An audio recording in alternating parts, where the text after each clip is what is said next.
Hello everyone. चलिए start करते हैं हमारा आज का टॉपिक जिसका नाम है मनी। मैं टॉपिक का नाम लिख देती हूँ, then I will explain the definition and meaning of money.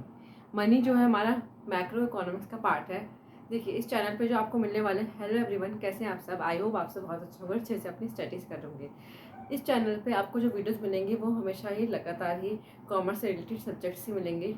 11th 12th BCom MBA MCom BBA BCA, जहाँ पे भी कॉमर्स रिलेटेड सब्जेक्ट होगा उन सभी की वीडियोस चैनल में आपको प्रोवाइड की जाएंगी one by one.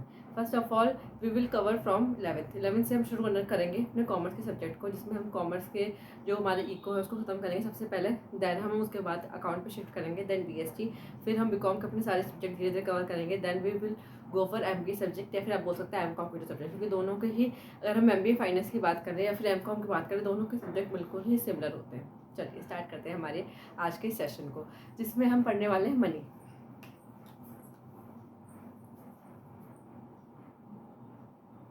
Money, so student, what do you mean by money? आप मनी से क्या समझते हैं? If you know then please comment down. चलिए मैं बता देती हूँ आपको मनी का मतलब क्या होता है। देखिए मनी की अगर मैं हिंदी मतलब की बात करूँ तो मनी मतलब होता है मुद्रा, लेकिन ये सिर्फ इसका हिंदी मीनिंग है, इसकी डेफिनेशन नहीं है। मनी की डेफिनेशन क्या होती है? Money is anything which is generally accepted as a medium of exchange. तो मैंने क्या बोला यहाँ पे कि मनी ऐसी कोई भी वस्तु हो सकती है जो कि as a medium of exchange use की जा रही हो, ठीक है ना। जैसे कि आपके करेंसी हो सकते हैं, ठीक है ना। करेंसी मतलब जो भी आपके नोट्स हो गए, आपके कॉइन्स हो गए, ठीक है, आपके चेक्स हो गए, आपके बिल ऑफ एक्सचेंज हो गए, आपके प्रोमिसरी नोट हो गए, ठीक है। जो भी हमारी ऐसे जो हमारे इंस्ट्रूमेंट होते हैं जिनको हम as a medium of exchange use कर सकते हैं, उनको हम मनी की कैटेगरी में रखते हैं। Now we will go for the definition of the money. देखिए मनी की डेफिनेशन मैं आपको लिख के बता देती हूँ, then I will explain in Hindi. यहाँ पे जो भी आपको इस चैनल पे जो भी मैटर मिलेगा वो इंग्लिश में मिलने वाला है, लेकिन एक्सप्लेनेशन हिंदी और इंग्लिश में से रहेगी। हम हिंदी और इंग्लिश दोनों पे ही फोकस रखेंगे अपना फुल। चलिए स्टार्ट करते हैं हमारे मनी की डेफिनेशन से। पहले मैं आपको लिख के बता देती हूँ, then I will explain the meaning of the definition. चलिए मनी का मतलब क्या होता है? देखिए मनी मतलब होता है, money is anything which is generally accepted as a medium of exchange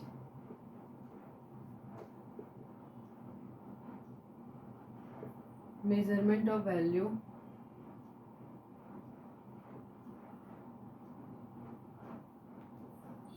store of value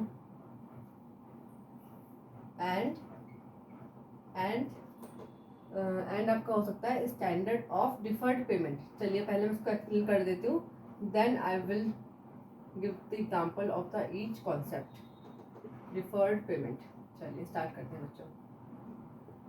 देखिए जब मैंने मनी की बात डेफिनेशन लिखी तो मैंने इसमें आपको 4 पॉइंट्स बताए, क्या क्या कि मनी क्या क्या हो सकता है। मनी एनी कुछ भी, कोई भी थिंग हो सकती है, कोई भी ऐसी थिंग जो कि as a medium of exchange के रूप में काम करे। मतलब एग्जांपल समझते हैं, कोई पर्सन है, ठीक है, कोई पर्सन है, मान लीजिए मैं हूँ, ठीक है, वो एक पर्सन, ठीक है ना, कोई एक पर्सन है ए, वो जाता है शॉप पे, वो जाता है बच्चों कहाँ पे, शॉप पे जाता है। शॉप पे जाने के बाद वो क्या लेता है वहाँ से, मान लीजिए वो लेने जाता है अपना स्टेशनरी के सामान, कोई रजिस्टर लेने जाता है वो, ठीक है ना, रजिस्टर लेने जाता है।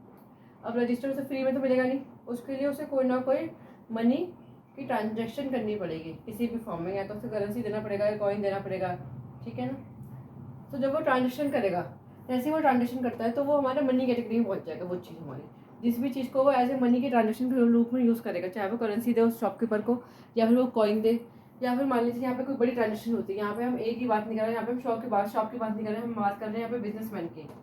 हम कोई बिजनेसमैन की बात कर रहे हैं, बिजनेसमैन की बात कर रहे हैं जिसका नाम है ए। वो क्या कर रहा है, किसी भी मैन्युफैक्चरिंग यूनिट के पास जाता है और वहाँ से क्या करता है, बहुत सारा स्टेशनरी का सामान उठा के ले आता है, देन उसको फर्दर सोल्ड आउट कर देता है अपने एरिया में लाके, लोकल एरिया में लाके, ठीक है। तो उसके लिए भी उसे कोई ना कोई मनी ट्रांजेक्शन करनी पड़ेगी, कोई ना कोई पेमेंट करनी पड़ेगी। तो जो मॉनेटरी ट्रांजेक्शन करेगा, जिस भी फॉर्म में वो मॉनेटरी ट्रांजेक्शन करेगा, चाहे वो चेक दे सामने वाले पर्सन को, चाहे वो बिल ऑफ एक्सचेंज दे, चाहे वो करेंसी दे, चाहे वो नोट्स दे, चाहे वो कॉइन्स दे, वो किसी भी फॉर्म में ट्रांजेक्शन जब मॉनेटरी टर्म में करता है तो उसको हम जो इस फॉर्म में मॉनेटरी ट्रांजेक्शन की जा रही है उस फॉर्म को हम क्या बोलते हैं, मनी बोलते हैं, ठीक है। ये आपको समझ में आ गया, मीडियम ऑफ एक्सचेंज का एग्जांपल दिया मैंने। Now we will go for the next topic. Next concept क्या है? Measurement of value. देखिए मेजरमेंट ऑफ वैल्यू का मतलब क्या है? मेजरमेंट ऑफ वैल्यू का मतलब होता है कि मनी कोई भी चीज़ ऐसी होनी चाहिए जिसको हम मेजर कर सकें, जिसको हम नाप सकें, जिसको हम तोल सकें, ठीक है ना। मनी ऐसा नहीं होना चाहिए जिसको हम मेजर ही नहीं कर सकते, उसकी कोई मेजरमेंट वैल्यू नहीं है। जैसे कि हम हमारी करेंसी की बात करें तो हमारी करेंसी का मेजरमेंट वैल्यू क्या है? रुपीज़। हमारी करेंसी का मेजरमेंट वैल्यू क्या है? रुपीज़। अगर हम अमेरिका की बात कर लें, यूएसए की बात कर लें, तो उसका मेजरमेंट वैल्यू क्या है? डॉलर, ठीक है ना। ऐसे हर एक कंट्री का जो मेजरमेंट वैल्यू होता है अलग अलग होता है, ठीक है ना। यूए की बात करेंगे तो दिरहम आ जाएगा वहाँ पे। तो हर जगह का जो हमारा करेंसी होगा वो अलग तरीके का होगा, ठीक है। उसके अलग अलग वैल्यू आपको याद नहीं रखनी है, आपको बस ये पता होना चाहिए कि मेजरमेंट ऑफ वैल्यू का मतलब क्या होता है। मेजरमेंट ऑफ वैल्यू का मतलब होता है कि कोई भी ऐसी थिंग जिसकी हम मेजरमेंट कर सकते हैं, जिसकी कोई ना कोई वैल्यू हो, उसी को हम मनी बोलेंगे, अदरवाइज हम उसे मनी नहीं बोल सकते।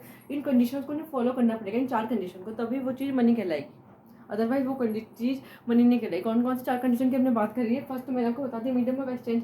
सेकंड आई विल एक्सप्लेन कि मेजरमेंट ऑफ वैल्यू को मैंने बता दिया। अब नेक्स्ट पे होता है storage of value. Storage of value का मतलब क्या होता है? देखिए स्टूडेंट, सिर्फ हम इस एग्जांपल समझ लेते हैं। स्टोरेज ऑफ वैल्यू का मतलब होता है, स्टोरेज ऑफ वैल्यू का मतलब होता है कि मनी कुछ भी ऐसी चीज़ होनी चाहिए जिसको हम स्टोर कर सकें, ठीक है ना। कोई भी ऐसी थिंग जिसको हम स्टोर ही नहीं कर सकते उसे हम मनी नहीं बोल सकते। एग्जांपल लेते हैं, मान लीजिए अगर गवर्नमेंट ये कर देती सर्टिफाइड कि हमारा जो मनी है वो कोई ऐसे नॉन ड्यूरेबल गुड्स है जिसको हम स्टोर ही नहीं कर सकते। जैसे कि एग्जांपल लेते हैं, मैंगो को बना देती मनी, ठीक है। या कोई भी अदर हमारा इडिबल आइटम होता उसको वो मनी बना देती, तो क्या हम उसे स्टोर कर सकते हैं? वेजिटेबल को हम स्टोर कर सकते हैं, बल्कि हम अलमारी को स्टोर कर सकते हैं, इन सब चीज़ों को भी स्टोर कर सकते हैं, लेकिन इनकी कोई भी वैल्यू नहीं है इनकी, ठीक है ना। कोई भी इनकी ऐसी यूनिट नहीं है जिसमें हम इसे प्रॉपर मेजर कर सकें। इनको मीडियम ऑफ एक्सचेंज के रूप में, इन चीज़ों को मीडियम ऑफ एक्सचेंज के रूप में यूज़ नहीं कर सकते, नहीं किया जा सकता। चाहे हम अलमारी की बात कर लें, चाहे हम किसी फर्नीचर की बात कर लें, इसलिए इनको मनी नहीं बोला जाएगा। मनी किसे बोला जाएगा? ऐसी चीज़ को जिसमें मीडियम ऑफ एक्सचेंज की कैपेसिटी हो, जिसको ऐसे मीडियम ऑफ एक्सचेंज हम लोग अपनी डेली लाइफ में यूज़ कर सकें, उसी को हम मनी बोलते हैं, अदरवाइज हम मनी नहीं बोल सकते। नेक्स्ट आते हैं स्टैंडर्ड ऑफ डिफर्ड पेमेंट। देखो स्टैंडर्ड ऑफ डिफर्ड पेमेंट मतलब क्या होता है? सबसे पहले we have to know the meaning of deferred. What is the meaning of deferred? Deferred means क्या होता है स्टूडेंट्स? डिफर्ड मीन्स होता है फ्यूचर। डिफर्ड का मतलब होता है फ्यूचर, ठीक है। तो मनी कोई ऐसी चीज़ होनी चाहिए जिसको एज ए फ्यूचर पेमेंट के रूप में यूज़ किया जा सकते हैं। मान लीजिए अगर हमारी कंट्री में किसी भी इकोनॉमी में मनी ही ना हो तो हम फ्यूचर पेमेंट का ऑप्शन कहाँ से लेंगे? क्योंकि मनी ही एक ऐसी डिनोमिनेशन है, एक ऐसा मेजरमेंट है जिसको हम फ्यूचर पेमेंट के लिए यूज़ कर सकते हैं। अगर ये चीज़ नहीं हो हमारी करेंसी में, तो हमारी इकोनॉमी में अगर ये चीज़ नहीं हो, तो how can we pay anything in instalment में पे करने के लिए वो चीज़ हमारे पास रुपीज़ में होनी चाहिए या फिर किसी ना किसी करेंसी फॉर्म में होनी चाहिए, ठीक है ना। इकोनॉमी में अगर वहाँ पे इकोनॉमी में कोई भी हमारी करेंसी नहीं है, कोई भी कॉइन्स ही नहीं है, नोट्स ही नहीं है, बिल ऑफ एक्सचेंज या चेक या फिर पेटीएम, गूगल पे, सबका ऑप्शन ही नहीं है, तो फ्यूचर पेमेंट तो हम कर ही नहीं सकते। अगर मान लीजिए हम पहले की बात कर लेते हैं, अब जब तक मनी का वैल्यूएशन नहीं होता तब तो लोग क्या करते थे? लोग क्या करते थे? गोल्ड के कॉइन्स या फिर अपने मेटल्स का सुना होगा, ठीक है। बहुत सारे मेटल्स यूज हो सकते थे as a medium of exchange, लेकिन इनको स्टोर करना बहुत ही ज़्यादा दिक्कत की बात थी और इनको एज ए फ्यूचर पेमेंट तो बिल्कुल भी यूज़ नहीं किया जा सकता। कि मान लीजिए हम इंस्टॉलमेंट बोल दीजिए कि अब आप इंस्टॉलमेंट पे करते जाइए, तो ये सब चीज़ें हमारी फ्यूचर पेमेंट के लिए सर्टिफाइड नहीं थी, ठीक है, लीगली नहीं थी। और इस तरीके से हम पेमेंट भी नहीं कर सकते थे, क्योंकि मनी में जितनी ट्रांजेक्शन आपकी इजीली हो सकती है, कंफर्टेबली हो सकती है, ठीक है ना। उसे स्टोरेज कर सकते हैं हम, उसे हम as a different payment use कर सकते हैं। वो चीज़ें हम इन सबके साथ गोल्ड, मेटल या फिर जब करेंसी थी नहीं, जब हमारा बार्टर सिस्टम था, तो ऐसी जगहों पे हम ये सब चीज़ें यूज़ नहीं कर सकते थे। तो इन सब फेलियर की वजह से, जो भी बार्टर सिस्टम था या इकोनॉमी में जब तक मनी नहीं था, उन सब फेलियर की वजह से मनी का इंट्रोडक्शन हुआ। अब हम बात करते हैं, हमने 4 कॉन्सेप्ट की बात करी मनी के मतलब में। फर्स्ट ऑफ ऑल, मनी कोई भी एनीथिंग, मनी कोई भी चीज़ हो सकती है, लेकिन उसमें 4 चीज़ें होनी चाहिए, वो 4 कंडीशन को फुलफिल करना चाहिए वो थिंग। कौन कौन सी? फर्स्ट ऑफ ऑल हमने बात करी थी मीडियम ऑफ एक्सचेंज को फुलफिल करना चाहिए। सेकंड हमने बात करी मेजरमेंट ऑफ वैल्यू को फुलफिल करना चाहिए। थर्ड हमने क्या बात करी? स्टैंडर्ड ऑफ डिफर्ड पेमेंट को का ऑप्शन होना चाहिए उस चीज़ में। और फोर्थ क्या होना चाहिए? स्टोरेज और कैपेसिटी होनी चाहिए उस चीज़ में। वो चीज़ इतनी ईजिली होनी चाहिए, इतनी वर्सेटाइल होनी चाहिए कि हम इसे स्टोर कर सकते हैं। जैसे कि हम अपने करेंसी को, मतलब अपने नोट्स को या अपने कॉइन्स को हम ईजिली उन्हें स्टोर कर सकते हैं। यहाँ तक कि आजकल तो हमें करेंसी के फॉर्म में नोट्स और कॉइन्स की रखने की जरूरत नहीं है। आजकल तो इलेक्ट्रॉनिक चीज़ हो गई है हर चीज़। आप क्या कर सकते हैं? अपने फ़ोन से ही पेमेंट कर सकते हैं किसी को भी। आप ईएमआई बनवा सकते हैं अपने फ़ोन से। मान लीजिए आपने एक होम लोन लिया या कार लोन लिया, तो आप उनको एज ए ईएमआई का मतलब क्या होता है? Equally monthly installment. आप उसे एज ए मंथली इंस्टॉलमेंट के रूप में भी पे कर सकते हैं। So that is the point of the money. Money के लिए आपके पास 4 चीज़ों का होना बहुत ज़रूरी है। ये 4 कॉन्सेप्ट जब कोई भी थिंग फुलफिल करेगी दैन इट्स कॉल्ड मनी, अगर ये 4 कॉन्सेप्ट पूरे नहीं हो रहे हैं तो हम उसको मनी नहीं बोल सकते उस थिंग को, ठीक है। और ये चारों के चारों कॉन्सेप्ट फुलफिल होते हैं हमारे इस करेंसी में जिसका नाम है रुपीज़, ठीक है। नेक्स्ट हम आ जाते हैं, अब हमने बात करी कि मनी का मतलब क्या था और मनी की डेफिनेशन क्या थी। अब हम आते हैं कि मनी का एवोल्यूशन आखिर क्यों हुआ, किसी भी इकोनॉमी में मनी का एवोल्यूशन क्यों हुआ, मनी की नीड ही क्यों पड़ी हमें। देखिए हमारी इकोनॉमी में या किसी भी कंट्री की इकोनॉमी में कुछ ना कुछ कमियां होती है जिसकी वजह से मनी का इंट्रोडक्शन किया गया। अगर मैं इंडिया की बात करूं तो इंडिया में बार्टर सिस्टम बहुत ही ज़्यादा था, बहुत ही अच्छे लेवल था। तो बार्टर सिस्टम की बहुत सारी लेकिन लिमिटेशन थी, उन्हीं लिमिटेशंस की वजह से हमारा मनी का इंट्रोडक्शन किया जाना पड़ा, ठीक है। अब मैं बार्टर सिस्टम के बारे में आपको एक्सप्लेन करूँगी, then I will tell the limitations of the barter system, then you know the point of money कि मनी की इंट्रोडक्शन का जरूरत क्यों पड़ा, मनी का एवोल्यूशन आखिर क्यों हुआ, ठीक है। तो need for evolution of money because of barter system. Barter system के मतलब की हम बात कर लेते हैं। बार्टर सिस्टम हेडिंग मैंने लिख दी है। बार्टर सिस्टम का मतलब क्या होता है, बार्टर सिस्टम का मीन्स होता है एक ऐसा सिस्टम जहाँ पे exchange of goods for goods किया जा रहा है, मतलब यहाँ पे गुड्स के बदले में गुड्स ही दिया जा रहा है, लिया जा रहा है, ऐसे सिस्टम को हम बार्टर सिस्टम बोलते हैं। इसकी पहले मैं डेफिनेशन लिख देती हूँ, then I will give the example of this topic, ठीक है। बार्टर सिस्टम का मीन्स क्या होता है, देखिए बार्टर सिस्टम का मतलब होता है a system in which exchange of goods for goods is done, ठीक है। और बार्टर सिस्टम को हम also known as CC economy, हम इसे सीसी इकोनॉमी के नाम से भी जानते हैं। और एक पॉइंट और इसका इम्पोर्टेंट क्या है वो लिख देती हूँ मैं, barter system can exist when there is double coincidence of wants. चलिए अब मैं आपको वन बाय वन इन तीनों लाइनें जो मैंने लिखी है उसका मतलब एक्सप्लेन कर देती हूँ। सबसे पहले हमने जो लिखा है कि बार्टर सिस्टम का मीनिंग लिखा है। बार्टर सिस्टम का मतलब क्या होता है, ऐसा सिस्टम जहाँ पे exchange of goods for goods के लिए किया जाता है, जहाँ पे मतलब गुड्स का एक्सचेंज किया जा रहा है गुड्स के बदले में। इसका एग्जाम्पल ले लेते हैं, एक एग्जाम्पल ले लेते हैं इसका। मान लीजिए कोई पर्सन है ए, ठीक है ना, उसके घर में वो क्या लाया है, 2 बेडशीट लाया है, 2 बेडशीट लाया है, सेम ले आया है वो, बिल्कुल सेम टू सेम, बिल्कुल सेम टू सेम बेडशीट ले आया है। एक पर्सन है उसका नेबर है बी क्या ले आया है, 2 ले आया है वो टेबल कवर, 2 टेबल कवर उसने मंगाए ऑनलाइन मान लीजिए, और वो भी आ गए सेम टू सेम। अब इन दोनों ने एक दूसरे को दिखाए, क्या दिखाए कि भाई मेरे घर में तो 2 बेडशीट आई है ऑनलाइन, लेकिन बिल्कुल सेम टू सेम आ गई हैं, पिक्चर्स में तो अलग दिखाई थी पर यहाँ पे आ गई है सेम। ऐसे इसने क्या बोला, बी ने, ठीक है भाई मेरे घर में भी 2 टेबल क्लॉथ आ गए लेकिन बिल्कुल सेम टू सेम आ गए, तो ऐसा करते हैं हम दोनों एक दूसरे से एक्सचेंज कर लेते हैं, हम एक दूसरे से एक्सचेंज कर लेते हैं। ए ने क्या बोला, मैं तुम्हें एक बेडशीट दे देता हूँ, ठीक है ना, ए ने क्या बोला, एक बेडशीट तुम रख लो और मुझे अपना एक टेबल क्लॉथ दे दो। अब दोनों हो गए सेटिस्फाइड, दोनों क्या हो गए, टेबल क्लॉथ दे दो, दोनों हो गए सेटिस्फाइड, दोनों ने डील कर ली, ठीक है। ये बहुत ही सिंपल सा एग्जांपल लिया मैंने, ठीक है। तो ऐसे सिस्टम को जहाँ पे हमने पैसों की ट्रांजेक्शन नहीं करी, हमने मनी का कोई भी नीड नहीं हुई यहाँ पे इन दोनों को, इन्होंने क्या किया, गुड्स के बदले में, एक ने गुड्स दिया दूसरे ने गुड्स लिया, ठीक है। तो गुड्स के बदले में गुड्स दिया या लिया जा रहा है, exchange of goods for goods किया जा रहा है, तो ऐसे सिस्टम को हम क्या बोलते हैं, बार्टर सिस्टम। इसका परफेक्ट एग्जाम्पल आप अपने घरों में ही देखते हैं। कैसे देखते हैं, आपके घरों में आपने देखा कि आपकी जो मदर है, ठीक है, उन्होंने एक सब्जी बनाई, मान लीजिए आपकी मदर ने बनाई छोले चावल बना दिए, ठीक है। और नेबर में एक आंटी रहती थी, उन्होंने क्या बना दिया, शाही पनीर और रोटी। अब दोनों ने एक दूसरे को बताया कि आज तो मेरे यहाँ पे ये बना है, आज तो मेरे यहाँ पे ये बना है, तो उन्होंने क्या बोला, एक्सचेंज कर लेते, चलिए 1 बाउल आप मुझको शाही पनीर दे दीजिए, 1 बाउल आप मेरे छोले ले लीजिए। दोनों ने ऐसा डील कर ली। अब दोनों ने डील कर ली तो यहाँ पे देखिए कोई मॉनेटरी ट्रांजेक्शन हुई, दोनों ने ऐसा बोला कि 10 रुपीज़ के छोले आप मुझे दे दीजिए, और या फिर 10 रुपीज़ के मैं आपसे शाही पनीर ले लेता हूँ, ऐसा कुछ नहीं हुआ। सिर्फ 1 बाउल का यहाँ पे सीन हुआ कि 1 बाउल आप ले लीजिए, बाउल, ठीक है, 1 कटोरी आप ले लीजिए, 1 कटोरी मैं ले लेता हूँ, ठीक है, ये ले लेती हूँ। तो उस सीन में, ऐसे सीन में जहाँ पे हम मॉनेटरी ट्रांजेक्शन की नीड नहीं है, जहाँ पे मनी का इंट्रोडक्शन नहीं किया गया, ऐसे सिस्टम को बार्टर सिस्टम में बोलते हैं। और ये तो मैंने एक छोटे लेवल पर बात की, लेकिन पहले जब तक हमारी इकोनॉमी में मनी नहीं था तब तक ये चीज़ें बहुत बड़े बड़े लेवल पे होती थी।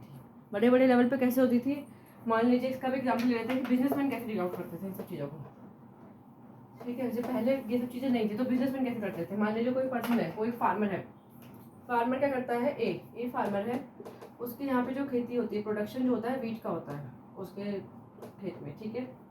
और जो बी फार्मर है उसके यहाँ पे क्या बनता है, उसके यहाँ पे बनता है राइस। अब देखिए वीट और राइस, एक पर्सन को दोनों ही चीज़ चाहिए, ठीक है ना। उसके घर में वीट भी होना चाहिए, राइस भी होना चाहिए।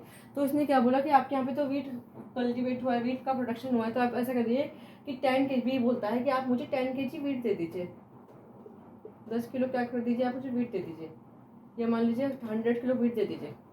एक सीजन के लिए बोल देता है वो, जितना भी उसका लगता होगा कंजम्पशन के हिसाब से, उसकी फैमिली मेम्बर के हिसाब से, कि 100 किलो वीट दे दीजिए, क्योंकि चीज़ खराब होने वाली तो है नहीं, ठीक है ना, ये नॉन ड्यूरेबल आइटम खराब तो होगा नहीं। लेकिन बी ने क्या बोला कि ठीक है तो फिर आप ऐसा लीजिए, मेरे पास क्योंकि मनी का इंट्रोडक्शन हुआ नहीं था, तो इसने बोला कि आप मुझसे 100 kg राइस ले लीजिए, दोनों ने डील कर ली। अब ऐसे सीन में देखिए मनी का इंट्रोडक्शन हुआ नहीं, यहाँ पे मनी का इंट्रोडक्शन नहीं हुआ है, तो जहाँ पे भी मनी का इंट्रोडक्शन नहीं होता, सिर्फ हम गुड्स के माध्यम से ही अपने क्या कर रहे हैं, चीज़ों को एक्सचेंज कर रहे हैं, through the medium of exchange जो हम कर रहे हैं वो हम थ्रू गुड्स कर रहे हैं, ठीक है ना। हम यहाँ पे मनी का इंट्रोडक्शन नहीं कर रहे हैं, कोई भी मॉनेटरी ट्रांजेक्शन इकोनॉमी में नहीं होंगे, ऐसे सिस्टम को हम बार्टर सिस्टम बोलते हैं। लेकिन बार्टर सिस्टम का बहुत बड़ा ड्रॉबैक क्या है, डबल कॉन्सिडेंस ऑफ वांट। अभी डबल कॉन्सिडेंस ऑफ वांट का मतलब क्या होता है, देखिए समझते हैं। डबल कॉन्सिडेंस ऑफ वांट का मतलब होता है fulfilment of mutual fulfilment of buyer and seller. इसको आपको बहुत ध्यान से समझना है, डबल कॉन्सिडेंस ऑफ वांट का मतलब क्या होता है। देखिए डबल कॉन्सिडेंस ऑफ वांट का मीन्स क्या होता है students, double coincidence of wants का मतलब होता है फुलफिलमेंट, म्यूचुअल फुलफिलमेंट बोल सकते हैं, या आप सेटलमेंट बोल सकते हैं, mutual fulfilment of buyer and seller.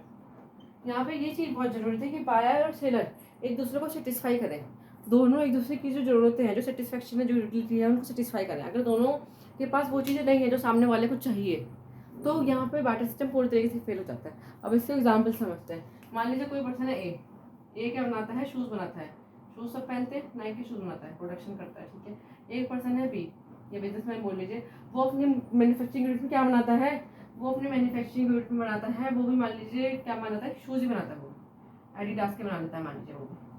अब दोनों ही क्या बनाते हैं, शूज़ बनाते हैं, तो हो सकता है कि दोनों को एक दूसरे के शूज़ की नीड ना हो, ठीक है।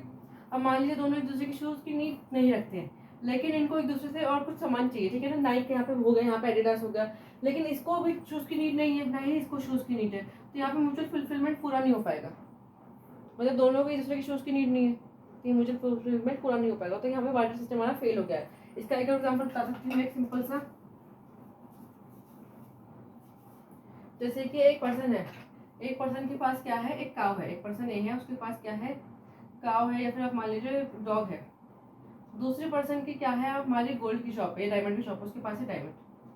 अब ये क्या बोलता है कि मुझको तुम ऐसा करो, तो मुझको एक डॉग दे दो। ये क्या करता है, डॉग का काम करता है, मतलब ये डॉग का क्या करता है, सेल परचेज करता है। यहाँ पे बहुत सारे डॉग हैं, ठीक है, डॉग का सेल परचेज करता है। यहाँ पे डॉग ले लीजिए, हॉर्स ले लीजिए, काव, बफेलो, जो आपका मन करे वो आप यहाँ पे लिख सकते हैं एग्जाम्पल में, ठीक है। ये डॉग का काम करता है, मान लीजिए मैंने सिंपल सा एग्जाम्पल रखा है।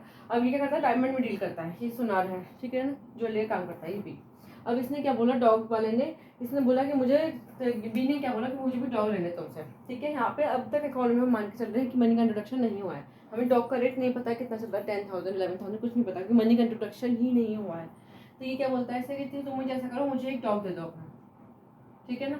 अब ए क्या बोलता है, देखिए ए कैसे डिमांड रखेगा, ए डिमांड रखेगा कि ठीक है मैं दे दूंगा, तुम मुझे 1 kg गोल्ड दे दो, या फिर 1 kg डायमंड दे दो, या कोई भी अदर मेटल मांग लेता है मुझसे, ये सिल्वर मांग लेता है। अब बताइए एक डॉग की कॉस्ट इन तीनों में से कुछ भी हो गई, इन तीनों में से कोई भी कॉस्ट होगी। मान लीजिए 1 किलो गोल्ड की डिमांड रखा है, 1 किलो डायमंड की डिमांड रखा है एक डॉग के बदले में, तो उसने यहाँ पे एक एक तो सेम रख दिया, लेकिन जो यूनिट ऑफ मेजरमेंट है वो क्या सेम बैठ रही है हमारी, दोनों का ही बिल्कुल ही अंतर हो गया, दोनों का ही, एक कहाँ पीक पॉइंट पे, एक बिल्कुल लेस पॉइंट पे। इसकी कॉस्ट कहाँ होगी, बिल्कुल लेस, और डायमंड या गोल्ड की कॉस्ट बिल्कुल पीक पे होगी।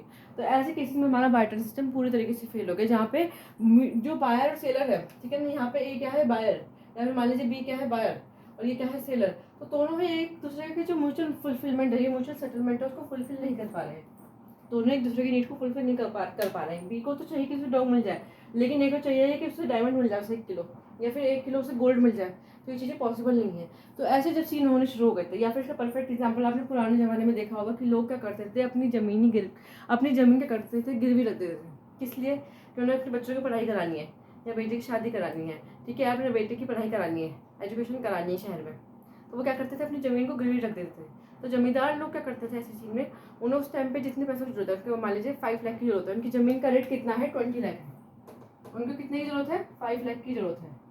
अब जमींदार ने क्या बोला, जो भी हमारे जमींदार था उन्होंने क्या बोल दिया, मान लीजिए जमींदार का नाम था ए, उसने क्या बोला ठीक है आप ऐसा करिए भी आपने जो ज़मीन के पेपर है, और ये है फार्मर बी, इसने बोला कि ठीक है आप मेरी ज़मीन के पेपर ले लीजिए और बदले में मुझे 5 लाख दे दीजिए।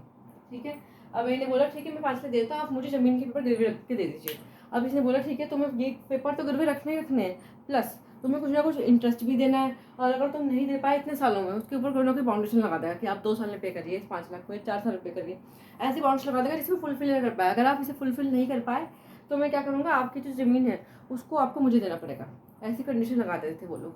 तो ऐसे सीन में ये जो बंदा था ये बोलता था ठीक है चलो भाई एक बार बेटी की शादी हो जाए, या मान लीजिए बेटी को पढ़ाने भेजना है या फिर बेटी को पढ़ाने भेजना है, तो वो उसके लिए उसने लोन तो ले लिया एक तरीके से, लेकिन यहाँ पे जो म्यूचुअल सेटलमेंट था वो फुलफिल नहीं हो पाया। ये चाहता नहीं था अपनी ज़मीन के पेपर देना, लेकिन इसे देने पड़ रहे हैं यहाँ पे, क्योंकि इक्वली जो हमारा डिफर्ड पेमेंट का ऑप्शन था, लोन तो नहीं लेकिन डिफर्ड पेमेंट का ऑप्शन यहाँ पे नहीं था इकोनॉमी में, तो उसने लोन तो ले लिया। अब जमींदार क्या करेगा, यहाँ पे जमींदार बनेगा क्लेवर, जमींदार क्या बनेगा क्लेवर, जमींदार क्या क्लेवरिटी करेगा, क्या क्लेवरनेस करेगा, जमींदार जो करेगा वो ये करेगा कि वो क्या करेगा, मान लीजिए उसने 2 साल का टाइम पीरियड दिया कि आपको 2 साल में 5 लाख रुपए चुकाने हैं, ठीक है ना, पे करने हैं, लेकिन अब ये बेचारा फार्मर ये कहाँ से 5 लाख रुपीज़ लाए 2 ईयर्स में, तो ये बोलता है ठीक है आप 2 साल में पे नहीं कर पाए, 2 साल उसके ओवर हो गए, कि आप मुझे अपनी ज़मीन के जो ज़मीन है उस पर आप साइन कर दीजिए ज़मीन के पेपरों पर, ठीक है ना। अगर आप इलिटरेट है तो आप अंगूठा लगा दीजिए, अगर आप लिटरेट है तो आप क्या करते साइन कर दीजिए और ये पेपर मेरे नाम कर दीजिए। और ऐसे सीन में इसको ये काम करना पड़ता था, ये मना नहीं कर सकता, ये रिफ्यूज़ नहीं कर सकता, रिजेक्ट नहीं कर सकता, इसको ये काम करना पड़ेगा, इसको पेपर्स पे साइन करके देने पड़ेंगे। तो ऐसे सीन में हमारा जो डबल कॉन्फिडेंस ऑफ फंड था वो चीज़ें फुलफिल नहीं हो पा रही थी, इस वजह से हमारी इकोनॉमी में या किसी भी इकोनॉमी में मनी का इंट्रोडक्शन बहुत ज़्यादा नेसेसरी हो गया था। इन्हीं सब फेलियर की वजह से बार्टर सिस्टम एक पूरी तरीके से फेलियर रहा किसी भी इकोनॉमी में। अब हम बात कर लेते हैं, मैंने बार्टर सिस्टम की बात कर ली। बार्टर सिस्टम मैंने आपको क्या बताया कि बार्टर सिस्टम एक सिस्टम होता है जहाँ पे exchange of goods for goods किया जाता है, ऐसे सिस्टम को हम बार्टर सिस्टम कहते हैं। Now we will go to the limitations of barter system, कि बार्टर सिस्टम की क्या क्या लिमिटेशंस होती हैं, ड्रॉबैक क्या क्या हो सकते हैं, डीमेरिट क्या क्या हो सकते हैं, या फिर आप सीधे शब्दों में कहें तो कमियाँ, कि बार्टर सिस्टम की क्या क्या कमियाँ हैं, क्या क्या लिमिटेशंस हैं। ठीक है, चलिए स्टार्ट करते हैं one by one. Limitations of barter system.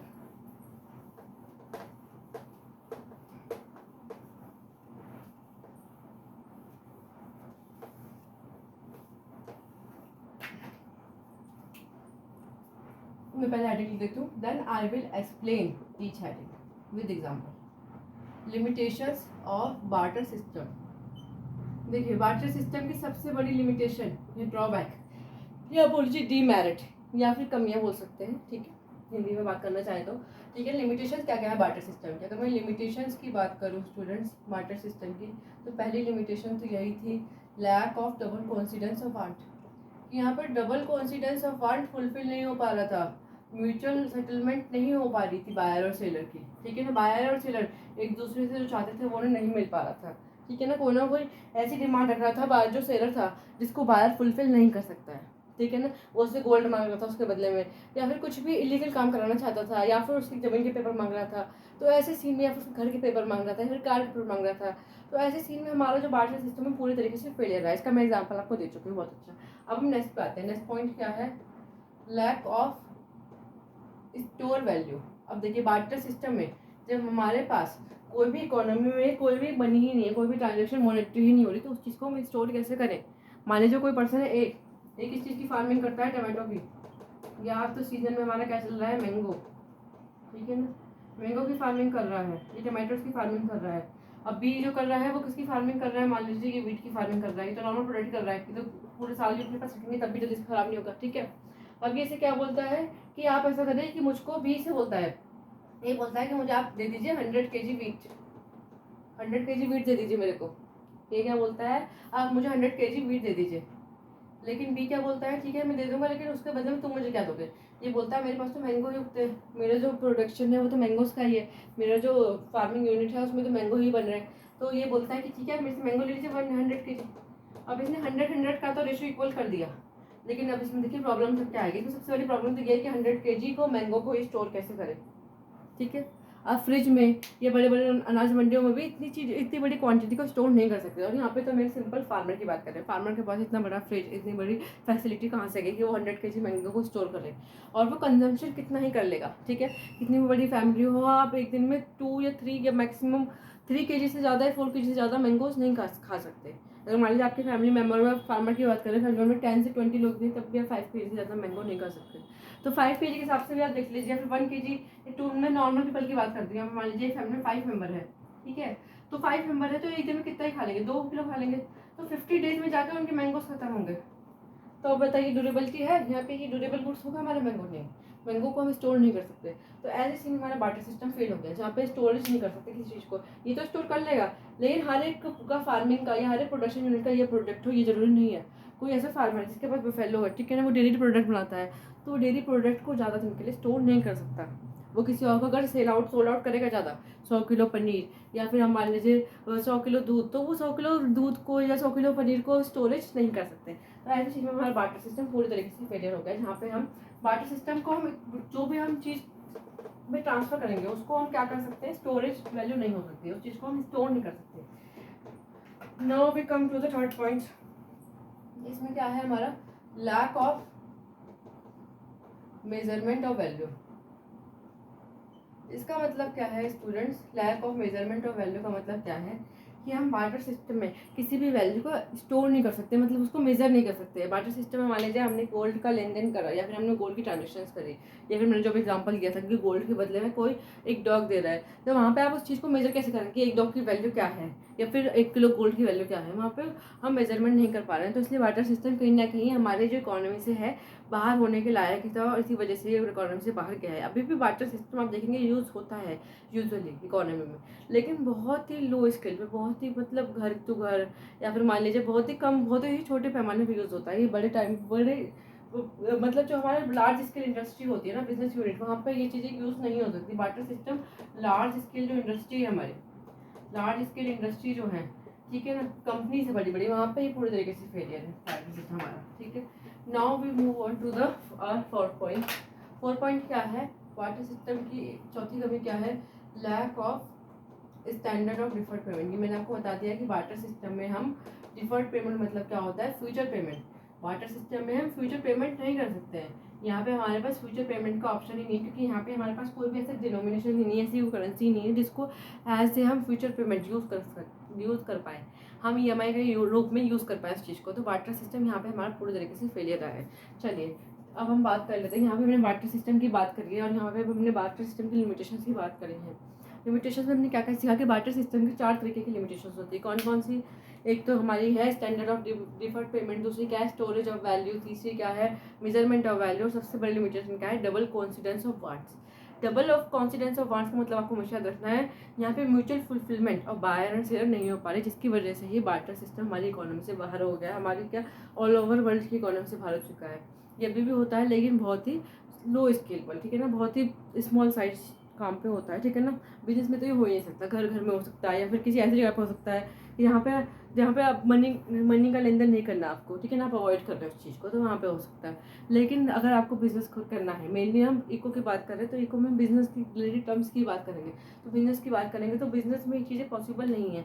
आपको कुछ चीज़ें उधार भी देनी पड़ती है, कुछ चीज़ें क्रेडिट पे भी देनी पड़ती है, तो वहाँ पे आपके पास EMI का ऑप्शन होना चाहिए, ठीक है ना, आपके पास मंथली इंस्टॉलमेंट का फ्यूचर पेमेंट का ऑप्शन होना चाहिए, अदरवाइज तो हमारी इकोनॉमी फेलियर हो जाएगी, ठीक है ना। अब बैंक जो पैसा कमा रहे हैं वो कैसे कमा रहे हैं, ऐसे ही तो कमाते हैं वो लोग कि पब्लिक से पैसा लेते हैं और फिर उन्हीं को उधार दे देते हैं, और फिर उन्हीं से इंटरेस्ट चार्ज करते रहते हैं, ठीक है, और प्रिंसिपल अमाउंट भी धीरे धीरे निकालते हैं वो। तो इस तरीके से हमारी इकोनॉमी वर्क करती है। चलिए स्टार्ट करते हैं हमारा नेक्स्ट टॉपिक, जिसमें हम बात करने वाले हैं हमारा फंक्शंस ऑफ मनी। यहाँ पे हमने क्या क्या सीखा, मनी का मतलब हमने समझा है यहाँ पे, ठीक है ना, और मनी का इवोल्यूशन क्यों हुआ इसके बारे में जाना। Now we have to move to functions of money, ठीक है। अब हम बात करने वाले हैं फंक्शंस ऑफ मनी, कि मनी के फंक्शंस क्या होते हैं।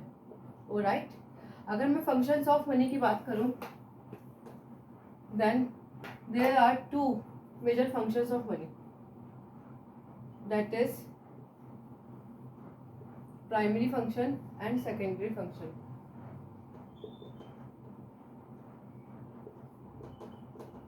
Primary functions secondary functions.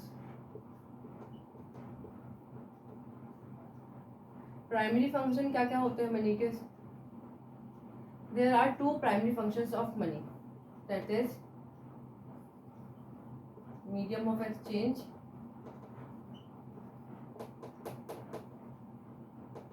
and the second one is measurement of value. And when we talk about the secondary functions of money, then there are two secondary functions of money, students, that is store of value and the last one is standard of deferred payments. So here I describe the four main functions of money. First one is your medium of exchange, second one is your measurement of value, third one is your store of value and the fourth and last one is your medium of deferred payment या फिर standard of deferred payment भी आप बोल सकते हैं. ठीक है, चलिए देन अब मैं एक्सप्लेन कर देती हूँ कि प्राइमरी फंक्शन सेकेंडरी फंक्शन का मीन्स क्या होता है हिंदी में. देखिए, when we talk about the primary function, then primary function मतलब होता है ऐसे फंक्शन जो कि प्राइमरी रूप से किए जाएंगे, मतलब जो मेन फंक्शंस होते हैं किसी भी कॉन्सेप्ट के. अगर हम प्राइमरी फंक्शन की बात करें तो हम उसके मेन फंक्शन की बात कर रहे हैं, उसके जो मुख्य कार्य होंगे उनकी बात कर रहे हैं. लेकिन अगर हम सेकेंडरी फंक्शन की बात कर रहे हैं, then when we talk about secondary function, तो सेकेंडरी फंक्शन क्या होंगे स्टूडेंट? जो भी हमारे प्राइमरी फंक्शन के सब्सिडरी फंक्शन होंगे, ठीक है ना, जो भी हमारे मेन फंक्शन के सब्सिडरी आप बोल सकते हैं, जो भी हमारे जो मेन फंक्शन है उनके जो सहायक कार्य होंगे, ठीक है ना, जो भी उसके सेकेंडरी फंक्शंस होंगे, ठीक है ना, उनको हम क्या बोलते हैं? सेकेंडरी फंक्शन की कैटेगरी में रखते हैं, ठीक है ना, जो प्राइमरी फंक्शन के साथ साथ चलते हैं. ऐसे फंक्शंस को हम क्या बोलते हैं? सब्सिडरी फंक्शन बोल सकते हैं हम सेकेंडरी फंक्शन को, जो कि प्राइमरी फंक्शन के साथ साथ चलेंगे. मतलब एक किसी भी इकोनॉमी में मनी को प्राइमरी फंक्शन तो करना ही करना है, उसके साथ ही साथ उसे अपने सेकेंडरी फंक्शंस को भी लेकर चलना है. ये तो हमने इन दोनों को मीन समझ लिया. नाउ अब हम इन दोनों के फर्दर क्लासिफिकेशन में समझ लेते हैं. प्राइमरी फंक्शन को देखिए दो कैटेगरी में बांटा गया है, that is your medium of exchange और जो सेकंड वन है वो है मेजरमेंट ऑफ वैल्यू. तो मीडियम ऑफ एक्सचेंज का मतलब क्या होता है? मीडियम ऑफ एक्सचेंज का मतलब होता है कि मनी को हम as a medium of exchange use कर सकते हैं. कैसे करते हैं? जैसे कि हम बाहर सामान लेने जा रहे हैं, मान लीजिए कोई पर्सन है कॉफ़ी लवर, ठीक है, कॉफ़ी लवर होते हैं बहुत लोग, ठीक है, कोई पर्सन है राइट कॉफ़ी लवर है और वो अपने क्या कर रहा है, वो उसके घर में इस टाइम पे कॉफ़ी अवेलेबल नहीं है, कॉफ़ी पाउच नहीं है, तो वो क्या करेगा? Then he go for the to क्या करेगा? शॉप पे जाएगा और शॉप पे जाके वो क्या करने वाला है? वहाँ से कॉफ़ी का पाउच परचेज करेगा. लेकिन जैसे ही वो परचेज करेगा तो उसे कोई ना कोई मॉनेटरी ट्रांजेक्शन करनी पड़ेगी, कोई ना कोई मनी के फॉर्म में पैसा देना पड़ेगा, तभी वो मनी ट्रांजेक्शन कर सकता है, अदरवाइज नहीं कर सकता. तो मीडियम ऑफ एक्सचेंज हमारा यही बताता है कि हम कैसे मॉनेटरी ट्रांजेक्शन करेंगे, ठीक है ना. मीडियम ऑफ एक्सचेंज की बात करता है. अगर मैं बात करूँ मेजरमेंट ऑफ वैल्यू की, तो मेजरमेंट ऑफ वैल्यू का मतलब क्या होता है कि मनी कोई भी ऐसी थिंग होगी जिसको हम एज ए वैल्यू के रूप में, जिसकी कोई ना कोई वैल्यू हो, उसको मेजर कर सकें. कोई भी ऐसी थिंग जिसका मेजरमेंट ऑफ वैल्यू नहीं है उसको मनी नहीं मान सकते, ठीक है. इसको मैं डेफिनेशन में चारों पॉइंट्स को अच्छे से विद एग्जाम्पल एक्सप्लेन कर चुकी हूँ. यहाँ पे मैं सिर्फ इनकी मीनिंग बता रही हूँ. स्टोर ऑफ वैल्यू का मतलब क्या होता है कि मनी कोई भी ऐसी थिंग होनी चाहिए जिसको हम एज ए स्टोरेज यूज़ कर सकें. जैसे कि आपका करेंसी हो सकता है, मतलब करेंसी का मतलब क्या है? आपके नोट्स हो सकते हैं, आपके कॉइन्स हो सकते हैं, आपके बिल ऑफ एक्सचेंज हो सकते हैं, आपके चेक हो सकते हैं. तो बहुत सारी चीज़ें ही हम स्टोर कर सकते हैं इजीली. तो स्टोरेज ऑफ वैल्यू होनी चाहिए, स्टोरेज ऑफ वैल्यू कैपेसिटी होनी चाहिए किसी भी थिंग में, then it's called money, otherwise it's don't called money, ठीक है ना. स्टोरेज कैपेसिटी नहीं है तो मनी नहीं कहलाया जाएगा. देन हम आते हैं move on to our last topic, जिसका नाम क्या है? Standard of deferred payment. Money हम उसी चीज़ को बोलेंगे जिसमें डिफर्ड पेमेंट का ऑप्शन होगा, मतलब जिस ऐसी थिंग होनी चाहिए जहाँ पे हम फ्यूचर पेमेंट कर सकते हैं. अगर हम फ्यूचर पेमेंट नहीं कर सकते तो उस थिंग को हम मनी नहीं बोलेंगे. मनी के लिए उस थिंग में फ्यूचर पेमेंट का ऑप्शन हमारे पास अवेलेबल होना चाहिए, then it's called money, otherwise it's not called money, ठीक है. तो हमने यहाँ पे 4 पॉइंट को अच्छे से समझ लिया है. अब हम मूव ऑन करते हैं अपने टाइप्स ऑफ मनी में कि मनी कितने तरीके के हो सकते हैं, ठीक है.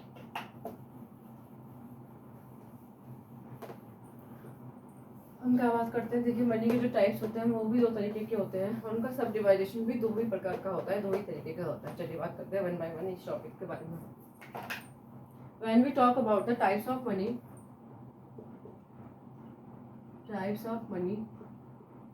Then there are 2 types of money. First one is your legal tender money.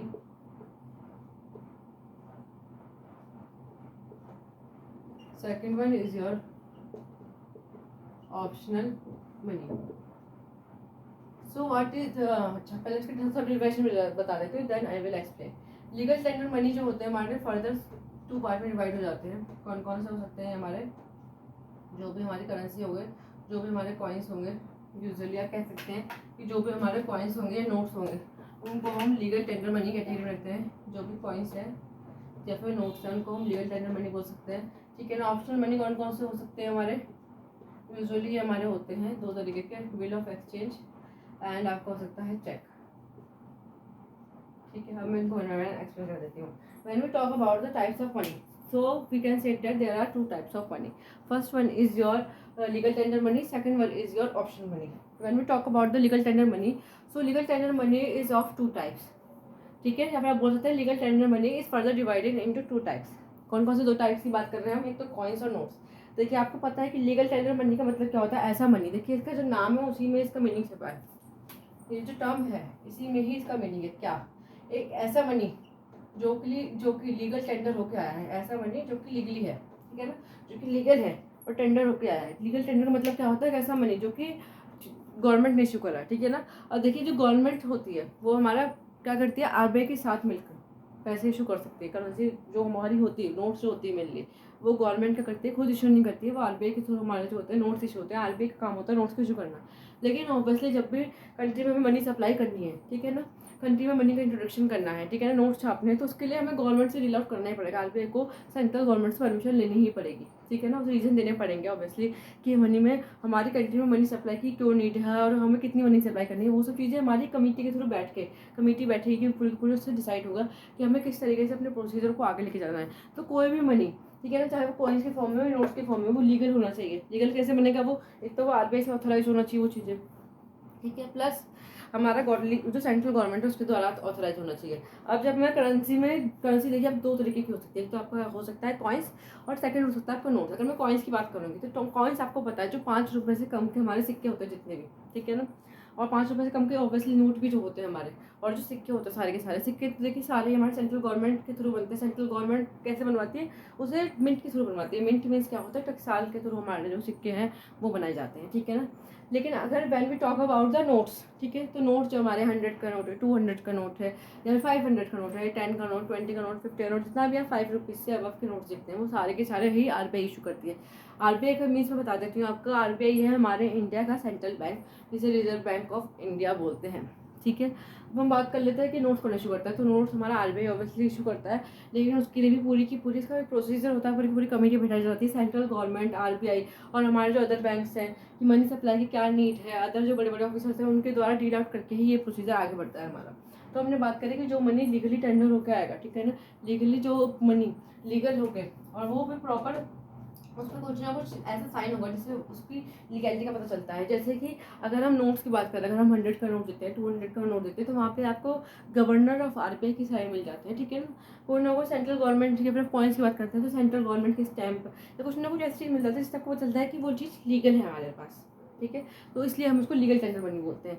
अब हम आते हैं नेक्स्ट पॉइंट पे, जिसका नाम क्या है, ऑप्शनल मनी। ऑप्शनल मनी ऐसा होता है कि आप ऑप्शनल इसे क्यों बोलते हैं, पहले तो इसका मतलब समझ लेते हैं, इसका मीनिंग क्या है ऑप्शनल मनी का। देखिए कोई भी मनी को आप ऑप्शनल इसलिए बोल देते हैं क्योंकि उस मनी को आप एज ए ऑप्शन यूज़ करते हैं। इसको आप ज़रूरी नहीं, इस मनी को कोई पर्सन नहीं ले रहा, कोई पर्सन क्या बोल रहा है कि मैं कॉइन्स नहीं लूँगा आपसे। किसी पर्सन को मान लीजिए कोई पर्सन ए है, ठीक है ना, वो शॉपकीपर बी है, शॉपकीपर है बी, या फिर आप बोल लीजिए सेलर कौन है बी और परचेजर कौन है, बायर कौन है ए। अब जो शॉपकीपर है वो शॉपकीपर क्या बोलता है कि आप सामान, एक क्या करता है शॉपकीपर सामान ले लेता है 1 लाख का, ठीक है, 1 लाख का सामान ले लेता है। फिर हम छोटी अमाउंट ले लेते हैं यहाँ पर, जिससे आपको इजीली कैलकुलेट करने में। मान लीजिए वो 10,000 का सामान ले लेता है, 10,000 का सामान ले लेता है 10K का।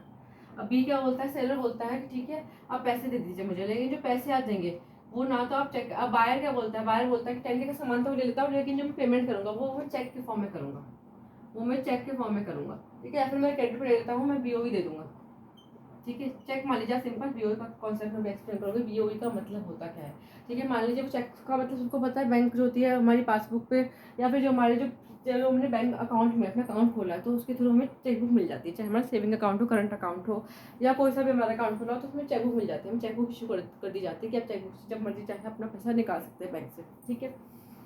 हाँ, फिर इन्होंने क्या करा, चेक देने को बोला, लेकिन ये इसमें ए जो है, जो ए है वो बोलता है कि मैं आपको चेक दे देता हूँ, लेकिन जो सेलर है वो रिफ्यूज़ कर सकता है, ये मना कर सकता है, रिजेक्ट कर सकता है इस ऑप्शन को कि नहीं, ये तो ऑप्शनल मनी का पार्ट है। मतलब अगर आप चाहें तो इसको अवॉइड कर सकते हैं, इसको मना कर सकते हैं कि मुझे चेक या बीओई नहीं चाहिए, मुझको तो कॉइन्स या नोट्स ही हुआ, ठीक है ना, मुझे चेक नहीं चाहिए या बीओई नहीं चाहिए। तो इस चीज़ को हम ऑप्शनल मनी कैटेगरी में रखेंगे, जिसको कोई भी मनी, जो कोई भी पर्सन जो इसको मना कर सकता है, और इसको आप बाउंडेशन नहीं कर सकते सामने वाले पे कि आपको इस फॉर्म में पैसा देना ही देना है, वो मना भी कर सकता है, ठीक है ना। सामने वाला चाहे तो मना कर सकता है कि नहीं, मुझे तो बीओई के फॉर्म में, चेक के फॉर्म में पैसा नहीं चाहिए, मुझको तो आप या तो करेंसी दो, मतलब कॉइन्स दो, या तो फिर नोट्स दो, तो ये मना कर सकता है। लेकिन इस लीगल टेंडर मनी को अगर कोई पर्सन मना करता है तो वो लीगली रॉन्ग हो जाएगा, उसके लिए उसके ऊपर किसी भी तरीके का लॉ भी एप्लीकेबल हो सकता है, या फिर गवर्नमेंट भी इस काम में बीच में आ सकती है। गवर्नमेंट भी बोल सकती है कि आप इसको मना नहीं कर सकते, कोर्ट भी इस चीज़ को बोल सकती है कि आप इस पैसे को मना नहीं कर सकते। लीगल टेंडर मनी को कोई पर्सन मना नहीं कर सकता। अगर किसी ने बोल दिया कि मान लीजिए 10 के आपको नोट्स में चाहिए, कॉइन्स में चाहिए, तो उसको देना ही पड़ेगा, आप उसे मना नहीं कर सकते, उसको रिफ्यूज़ नहीं कर सकते। लेकिन इन वाले मनी को, ऑप्शनल मनी को, इसको ऑप्शनल मनी ही से बोला जाता है कि इनको ऐसे ऑप्शन रखते हैं, लेकिन इनको लीगल टेंडर से बोला जा रहा है क्योंकि इनको तो हम देना ही, पेमेंट हम इस वे में तो कर ही सकते हैं, लेकिन इसके अलावा ये ऑप्शन और है। तो इनको आपको दोनों का डिफरेंस समझ में आ गया होगा ऑब्वियसली कि लीगल टेंडर मनी ऐसा मनी होता है जो कि थ्रू द सेंट्रल गवर्नमेंट या फिर थ्रू द आरबीआई इशू किया जाता है, ठीक है। जो हमारे, हमें पता होना चाहिए, जो हमारे नोट्स होते हैं 5 रुपये से ऊपर के जितने भी, ठीक है ना, वो हमारे सेंट्रल गवर्नमेंट नहीं इशू करती है, वो हमारा आरबीआई इशू करती है। लेकिन जो भी हमारे कॉइन्स होते हैं वो सेंट्रल गवर्नमेंट के द्वारा ही इशू कराए जाते हैं थ्रू द मिंट, या फिर आप बोल सकते हैं टकसाल के थ्रू ये बनाए जाते हैं हमारे कॉइन्स, जितने भी होते हैं 5 रुपये कम से जितने भी नोट्स होते हैं हमारे, मतलब 1 का नोट अगर आप देखेंगे, 2 का नोट जो देखेंगे, वो हमारे सब चीज़ें सेंट्रल गवर्नमेंट के थ्रू ही बनाई जाएंगी। चलिए अब नेक्स्ट पे आते हैं। नेक्स्ट पॉइंट क्या था, ऑप्शनल मनी मैंने बता दिया। ऑप्शनल मनी में हमने 2 चीज़ें पढ़ी थी, बीओई और चेक। सबसे पहले तो मैं बीओई कॉन्सेप्ट क्लियर कर देती हूँ कि बीओई का मतलब क्या होता है। चलिए बीओई पे आते हैं। बीओई क्या है, बीओई की फुल फॉर्म देख लेते हैं पहले। बीओई मतलब होता है bills of exchange. Bill of exchange होता क्या है, इसे भी एग्जांपल समझ लेते हैं। बिल ऑफ एक्सचेंज का मतलब क्या, एग्जांपल लेते हैं। कोई एक पर्सन है ए, ठीक है ना, कोई एक पर्सन है ए, एक पर्सन है बी। बी को मान लेते हैं सेलर है, ठीक है ना, सामान बेचने वाला। ए क्या है, बायर। बायर मतलब परचेजर, सामान खरीदने वाला, ठीक है। ए गया बी के पास, इसने क्या बोला, मुझे क्या चाहिए, एसी। इसने क्या बोला, मुझे चाहिए एसी। इसने बोला ठीक है एसी ले जाओ, एसी ले जाओ और मुझे पेमेंट कर दो 45K की, 45,000 का एसी था, ठीक है ना। अभी जैसे की बात कर रही हूँ मैं, ऐसी होती है स्टार्टिंग 40-50, ठीक है। 45K का एसी था, उसने बोला कि ठीक है मुझे एसी की पेमेंट कर दो 45K की। अब ए ने क्या बोला, ए ने बोला मेरे पास अभी कैश नहीं है, मैं नोट्स नहीं लाया, मेरे पास कॉइन्स भी नहीं है, तो अब मैं क्या करूँ। तो वो क्या बोलता है, बी, ठीक है आप ऑप्शन मनी तरफ शिफ्ट हो जाइए, आप या तो मुझे चेक दे दीजिए या तो मुझे बीओई दे दीजिए। अब बीओई का कॉन्सेप्ट देखिए कैसा आएगा। अब बी क्या बोलता है, ठीक है आप ऐसा करिए, मैं बीओई लिख देता हूँ। बीओई क्या होता है, एक पेपर होता है, एक पेपर होता है जिसपे क्या लिखता है, सेलर मेंशन कर देगा कि इस डेट को, मान लीजिए आज की डेट है हमारी 3rd, ठीक है ना, 3rd जुलाई या कुछ भी आप ले लीजिए, आज की डेट है 3rd है, ठीक है। जो भी आज की डेट होगी हमारी, करंट की डेट हम यहाँ पे मेंशन कर देंगे, करंट की डेट मेंशन कर देंगे और उसमें थोड़ा थोड़ा लिख देंगे कि आज इस तारीख को इस पर्सन ने मुझसे इस टाइम पे इस अमाउंट का सामान लिया है और ये 3 महीने बाद या फिर 4 महीने बाद इसकी पेमेंट करेगा, ठीक है। अब उसने पूरा फॉर्मेट बना दिया, तो एक फॉर्मेट बना दिया पेपर पे बीओई का। अब सेलर ने क्या बोला कि ठीक है मैंने फॉर्मेट तो बना दिया, अब आप क्या कर दिए, क्योंकि सेलर को पैसे चाहिए तो फॉर्मेट भी सेलर ही बनाएगा ऑब्वियसली। तो सेलर ने क्या बोला कि मैंने फॉर्मेट बना दिया, लेकिन आप करिए इसकी साइन कर दीजिए, इसको एक्सेप्ट कर लीजिए। अब ए ने क्या बोला, ठीक है मैं एक्सेप्ट कर देता हूँ। इसने क्या बोला, ए ने अपनी एक्सेप्टेंस दे दी, यहाँ पे असाइनमेंट कर दिया, डेट वेट लिख दी, बोल दिया हाँ ठीक है मैं 3 महीने बाद पेमेंट कर दूंगा। अब सेलर भी सेटिस्फाई होगा कि ठीक है 3 महीने बाद मेरी पेमेंट हो जाएगी। एक तरीके से ये जो काम चल रहा है, ये उधार में चल रहा है ना। 45K का उसने क्या करा है, क्रेडिट में इसी को सेल करा है। क्रेडिट मतलब क्या है, उधार में इसी को सेल कर रहा है। तो यहाँ पे वो क्या कर रहे हैं, बीओई इसलिए बनाया जाता है जहाँ जहाँ पे भी क्रेडिट सेल होगी वहाँ पे बीओई की नीड पड़ जाती है। क्रेडिट सेल हो रही है, अब उसके पास चेक बुक नहीं है मान लीजिए सामने वाले के पास, तो बीओई भी हमारा पूरी तरीके से लीगली होता है। बीओई को भी हम कोर्ट तक जा सकते हैं, यहाँ तक कि इसकी डिस्काउंटिंग करा सकते हैं बैंक में जाकर। तो ये बैंक और लीगल और कोर्ट तक ले जाया जा सकता है इसको, अगर कोई पेमेंट ना करे तो ये पूरी तरीके से एक लीगली टर्म है हमारा बीओई, बिल ऑफ एक्सचेंज। तो बिल ऑफ एक्सचेंज का मतलब होता है एक ऐसा फॉर्मेट जो कि सेलर के द्वारा ही बनाया जाता है और इस पर जो एक्सेप्टेंस देता है वो बायर देता है। और ये जो बीओई जो रहता है वो किसके पास रहता है, स्टेज जिसके पास करेगा बीओई का जो हमारा सैंपल है वो किसके पास रहता है, हमारा सेलर के पास रहता है, ठीक है। भले ये फोटोकॉपी रख सकता है ए, लेकिन जो मेन फॉर्मेट है वो ए के पास ही रहेगा। और जैसे ही वो पेमेंट कर देगा तो वो बीओई हमारा कैंसिल कर देगा, ठीक है, उसको क्या कर देगा, वो कैंसिल कर देगा, उस बीओ को खत्म कर देगा। तो बीओ कॉन्सेप्ट आपको क्लियर हो चुका है, आई होप सो। नेक्स्ट अब आता है हमारा चेक। चेक सबको पता है चेक कैसा होता है, चेक मान लीजिए कोई पर्सन है कि अब इसी सीन को ले लीजिए 25-45 के का उसने ऐसे लिया। अब उसने बोला ठीक है मेरे पास कैश नहीं, मैं चेक बना के दे देता हूँ। तो बोलता चेक तो बहुत बढ़िया बात है, चेक बना के दे दो। यहाँ पे बैंक का नाम होगा आपके, यहाँ पे अमाउंट डाल दीजिए, यहाँ पे अमाउंट डाल दीजिए अपने नंबर्स में, यहाँ पे उसे क्रॉस कर दीजिए, यहाँ पे साइन वाइन कर दीजिए, डेट वेट डाल दीजिए अच्छे से, ठीक है, पीछे भी साइन कर दीजिए। तो इस तरीके से हमारा जो चेक है वो चेक इशू कर देगा और चेक दे देगा और चेक की पेमेंट हो जाएगी जितने भी दिन के बाद की करनी है हमें, ठीक है ना। मान लीजिए उसे आज की करनी है आज की कर दीजिए, 2 तारीख करनी है 3 की करनी है 10 की करनी है 10 की लिख दीजिए। चेक में आप किसी भी आगे की डेट पोस्ट डेटेड चेक बना सकते हैं, किसी भी डेट को आप आगे की डाल सकते हैं। मान लीजिए 15 दिन बाद आपके पास पैसा है तो 15 दिन बाद की डेट डाल दीजिए, ठीक है। तो चेक का हमें ये बेनिफिट होता है। लेकिन ये मुझे याद रखनी है कि जो मनी का जो हमारा ये फॉर्म है BOE है चेक, ये हमारा ही दोनों ही ऑप्शनल मनी के पार्ट है, ये कभी भी हमारा लीगल टेंडर मनी का पार्ट नहीं हो सकता।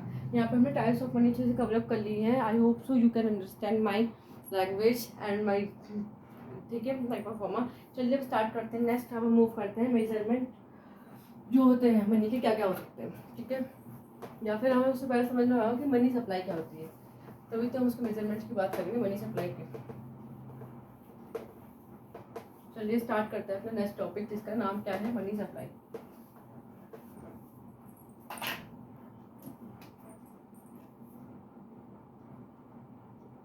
मनी सप्लाई, मनी सप्लाई का मतलब क्या होता है?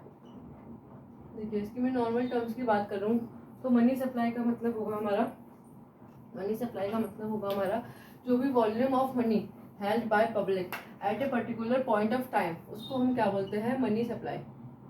मनी सप्लाई का मतलब होता है volume of money held by public at a particular point of time, उसे हम क्या बोलते हैं? मनी सप्लाई बोलते हैं, ठीक है। इसका मीन्स क्या है? वॉल्यूम ऑफ मनी का मतलब क्या है कि जो भी पैसा पब्लिक के हाथ में है एक पर्टिकुलर टाइम में, उसको हम मनी सप्लाई बोलेंगे, ठीक है ना। मान लीजिए मैं आज बोलूँ, ठीक है ना, आज हमारे पास कितना पैसा हमारी इकोनॉमी में, तो वो चीज़ हम कैलकुलेट करते हैं मनी सप्लाई से कि हमारी पब्लिक के पास, हमारे बैंकों के पास, ठीक है ना, हमारे पब्लिक के पास, मेनली बैंकों को इसमें इंक्लूड नहीं किया जाता है क्योंकि बैंक क्या है? मनी क्रिएटिंग सेक्टर है, ठीक है ना। प्रोडक्टिव सेक्टर नहीं है वो, मतलब उनका कोई बिजनेसमैन नहीं है, वो प्रोडक्शन वाले यूनिट नहीं है, उनका क्या है? मनी को क्रिएट कर रहे हैं, पैसा बनाते हैं उसमें, ठीक है। तो बैंक को यहाँ पे ऑब्वियसली इंक्लूड नहीं किया जाएगा मनी सप्लाई में। मनी सप्लाई की बात करेंगे तो इसमें सिर्फ पब्लिक को ही इंक्लूड किया जाएगा या फिर जो हमारी फॉर्म्स होती है जो प्रोडक्टिव सेक्टर होंगे, जो किसी ना किसी फॉर्म में कंपनी में मतलब इकोनॉमी में मनी जनरेट कर रही है, ठीक है ना, पैसा कमा रही है, ठीक है, पैसा बना नहीं रही है, पैसा कमा रही है, ठीक है, उनको हम मनी में रखेंगे। अब हम बात करते हैं मनी सप्लाई का मतलब क्या होता है। मनी सप्लाई मतलब होता है वॉल्यूम, इसकी डेफिनेशन लिख देते हैं, then I will explain. Volume of money held by public at a particular point of time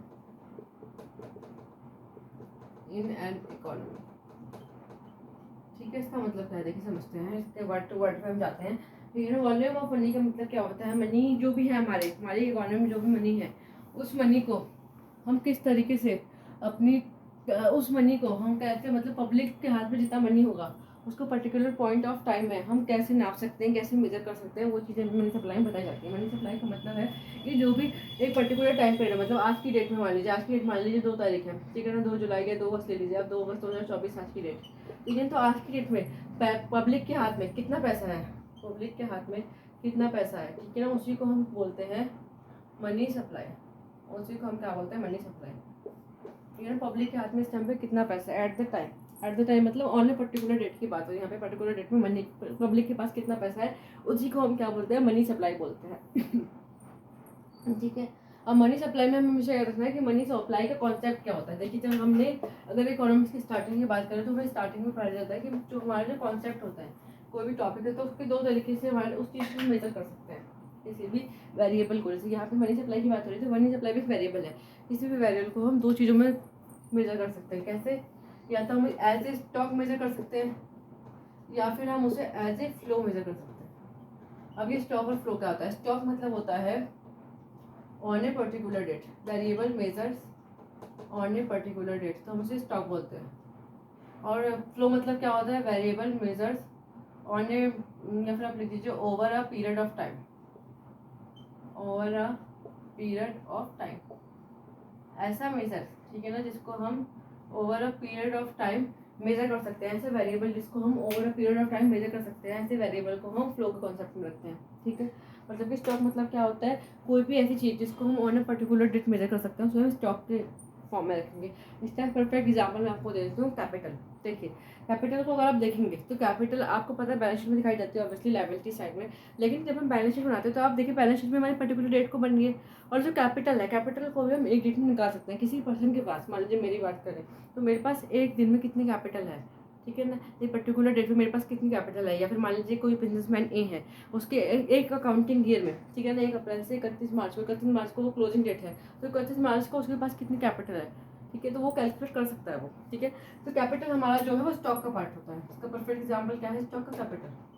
जबकि इसका एग्जाम्पल क्या हो सकता है, कैपिटल फॉर्मेशन। अगर मैं फ्लो की बात करूँ, कैपिटल फॉर्मेशन का किसका एग्जाम्पल होगा, देखिए कैपिटल फॉर्मेशन ऐसा एग्जांपल होगा यहाँ पे, अगर कोई पर्सन कैपिटल कैलकुलेट तो एक दिन में कर सकता है, उसकी कैपिटल कितनी है, उसके पास घर कितने हैं, उसके पास बंगले कितने हैं, उसके पास गाड़ी कितनी है, उसके बिजनेस कितने हैं, उसके किस बिजनेस से कितनी इनकम हो रही है, वो सब चीज़ें हम एक दिन में कैलकुलेट कर सकते हैं।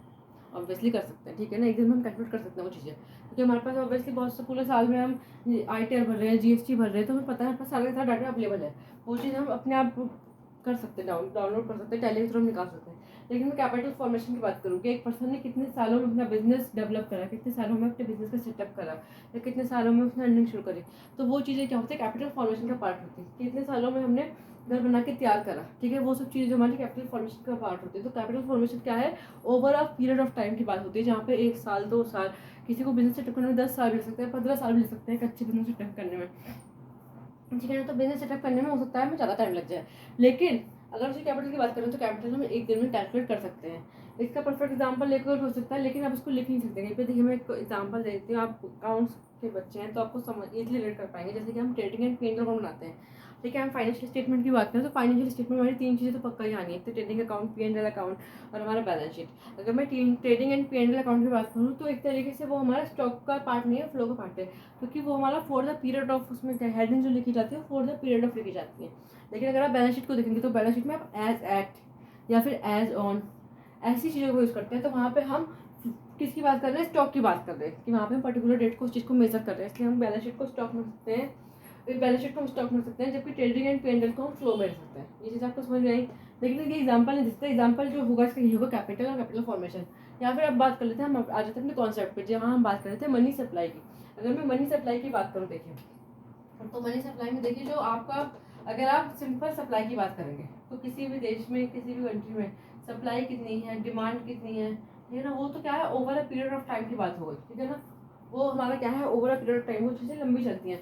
किसी देश में एक दिन की डिमांड नहीं होती है, over a period of time की डिमांड होती है। एक दिन में कोई डिमांड पीरियड नहीं होती है। कोई प्रोडक्ट किसी को अच्छा लगा है, कोई सूट ऐसा है जो बिल्कुल ट्रेंड में आ गया है, तो वो एक दिन में ट्रेंडिंग नहीं हुआ है। कोई मोबाइल ऐसा जो ट्रेंड में आ गया है तो वो एक दिन में ट्रेंड नहीं हुआ है, ठीक है ना। कोई वीडियो ऐसी है तो वो एक दिन में ट्रेंडिंग नहीं हुई है, वो over the period of time का बात होता है। तो वो चीज़ें हमारी सप्लाई होगी अकेला, डिमांड अकेला होगा तो फ्लो का पार्ट हो जाएगा वो।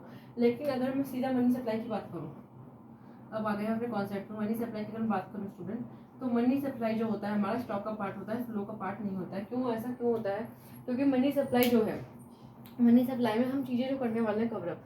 मनी सप्लाई में कोई भी पर्सन है, ठीक है ना, कोई भी कंट्री है, कंट्री में मनी की जो सप्लाई होगी, मतलब जो नोट छापे जाएंगे, फिर कॉइन्स जो छापे जाएंगे, वो RBI है नहीं कि हर दिन बैठ के मशीन लेके छापना शुरू कर देगी नोट की, भाई इकोनॉमी में अब नोट की कमी है तो नोट छापो, आज छापो, कल छापो, परसों छापो। हर दिन नोट्स नहीं बना सकती RBI, ठीक है, उनकी भी कुछ बाउंडेशन होती है, उनकी भी कुछ लिमिटेशंस होती है, ठीक है ना, RBI की, हमारे गवर्नमेंट की, ठीक है, तो वो हर दिन नोट नहीं छाप सकते हैं। तो मनी सप्लाई क्या है, हमारा एक स्टॉक कॉन्सेप्ट है, क्योंकि जो मनी की सप्लाई होगी, मतलब सप्लाई ऑफ मनी की बात हो रही है यहाँ पे, जो मनी की सप्लाई होगी किसी कंट्री में, किसी एक दिन में होगी, 2 महीने में, 3 महीने में, एक दिन में नोट छापे जाएंगे सिर्फ। भले ही वो पब्लिक तक पहुँचने में टाइम लगेगा, मतलब मनी का नोट छप गए तो ऑब्वियसली एक दिन में तो हम पहुँचा नहीं सकते ना पब्लिक के पास। वो पहले बैंकों के पास जाएंगे, बैंक फिर उनको लोन के फॉर्म में पब्लिक को देगा, या फिर इंटरेस्ट के फॉर्म में पब्लिक को देगा, फिर धीरे धीरे पब्लिक के पास वो मनी सप्लाई पहुँचेगी। लेकिन मनी सप्लाई जो मनी मतलब इशू किए जा रहे हैं, जो मनी बनाए जा रहे हैं, जो नोट्स बनाए जा रहे हैं, या फिर कॉइन्स जो बनाए जा रहे हैं, वो चीज़ें हमारी एक चीज़ में बनाई जा सकती है, एक दिन में हम उनको डिनोट कर सकते हैं। इसलिए हमें से मनी सप्लाई को हमें याद रखना है कि मनी सप्लाई जो हमारा एक स्टॉक कॉन्सेप्ट है, वो हमारा फ्लो कॉन्सेप्ट नहीं है। लेकिन अगर हम सिर्फ सप्लाई की बात करेंगे तो सप्लाई हमारा अकेला फ्लो कॉन्सेप्ट हो सकता है, ठीक है। चलिए स्टार्ट करते हैं हमारा। इसका मैं नेक्स्ट हेडिंग लिख देती हूँ कि मनी सप्लाई क्या है आपका। ये भी पॉइंट आपको याद रखना है कि मनी सप्लाई जो है हमारा स्टॉक कॉन्सेप्ट है। मनी सप्लाई जो है स्टॉक कॉन्सेप्ट है, rather than फ्लो कॉन्सेप्ट नहीं है, फ्लो नहीं है, ठीक है। स्टॉक कॉन्सेप्ट, ये आपको ये चीज़ें याद रखनी है। अब हम बात करते हैं यहाँ पे कि यहाँ पे मैंने एक चीज़ लिखी है कि मनी हेल्प बाय पब्लिक, तो हमेशा हमें याद रखना है कि जब भी मनी सप्लाई की बात करेंगे और यहाँ पे अगर हम पब्लिक की बात कर रहे हैं तो देखिए पब्लिक की अगर हम बात कर रहे हैं तो इसमें पब्लिक में दो चीज़ें इंक्लूड की जाएंगी, एक तो आपका हो जाएगा इंडिविजुअल और दूसरा क्या हो जाएगा फर्म, ठीक है। इसमें आपको याद रखना है कि पब्लिक में कभी भी हम कभी भी गवर्नमेंट या फिर बैंक को इंक्लूड नहीं करेंगे। क्यों नहीं करेंगे?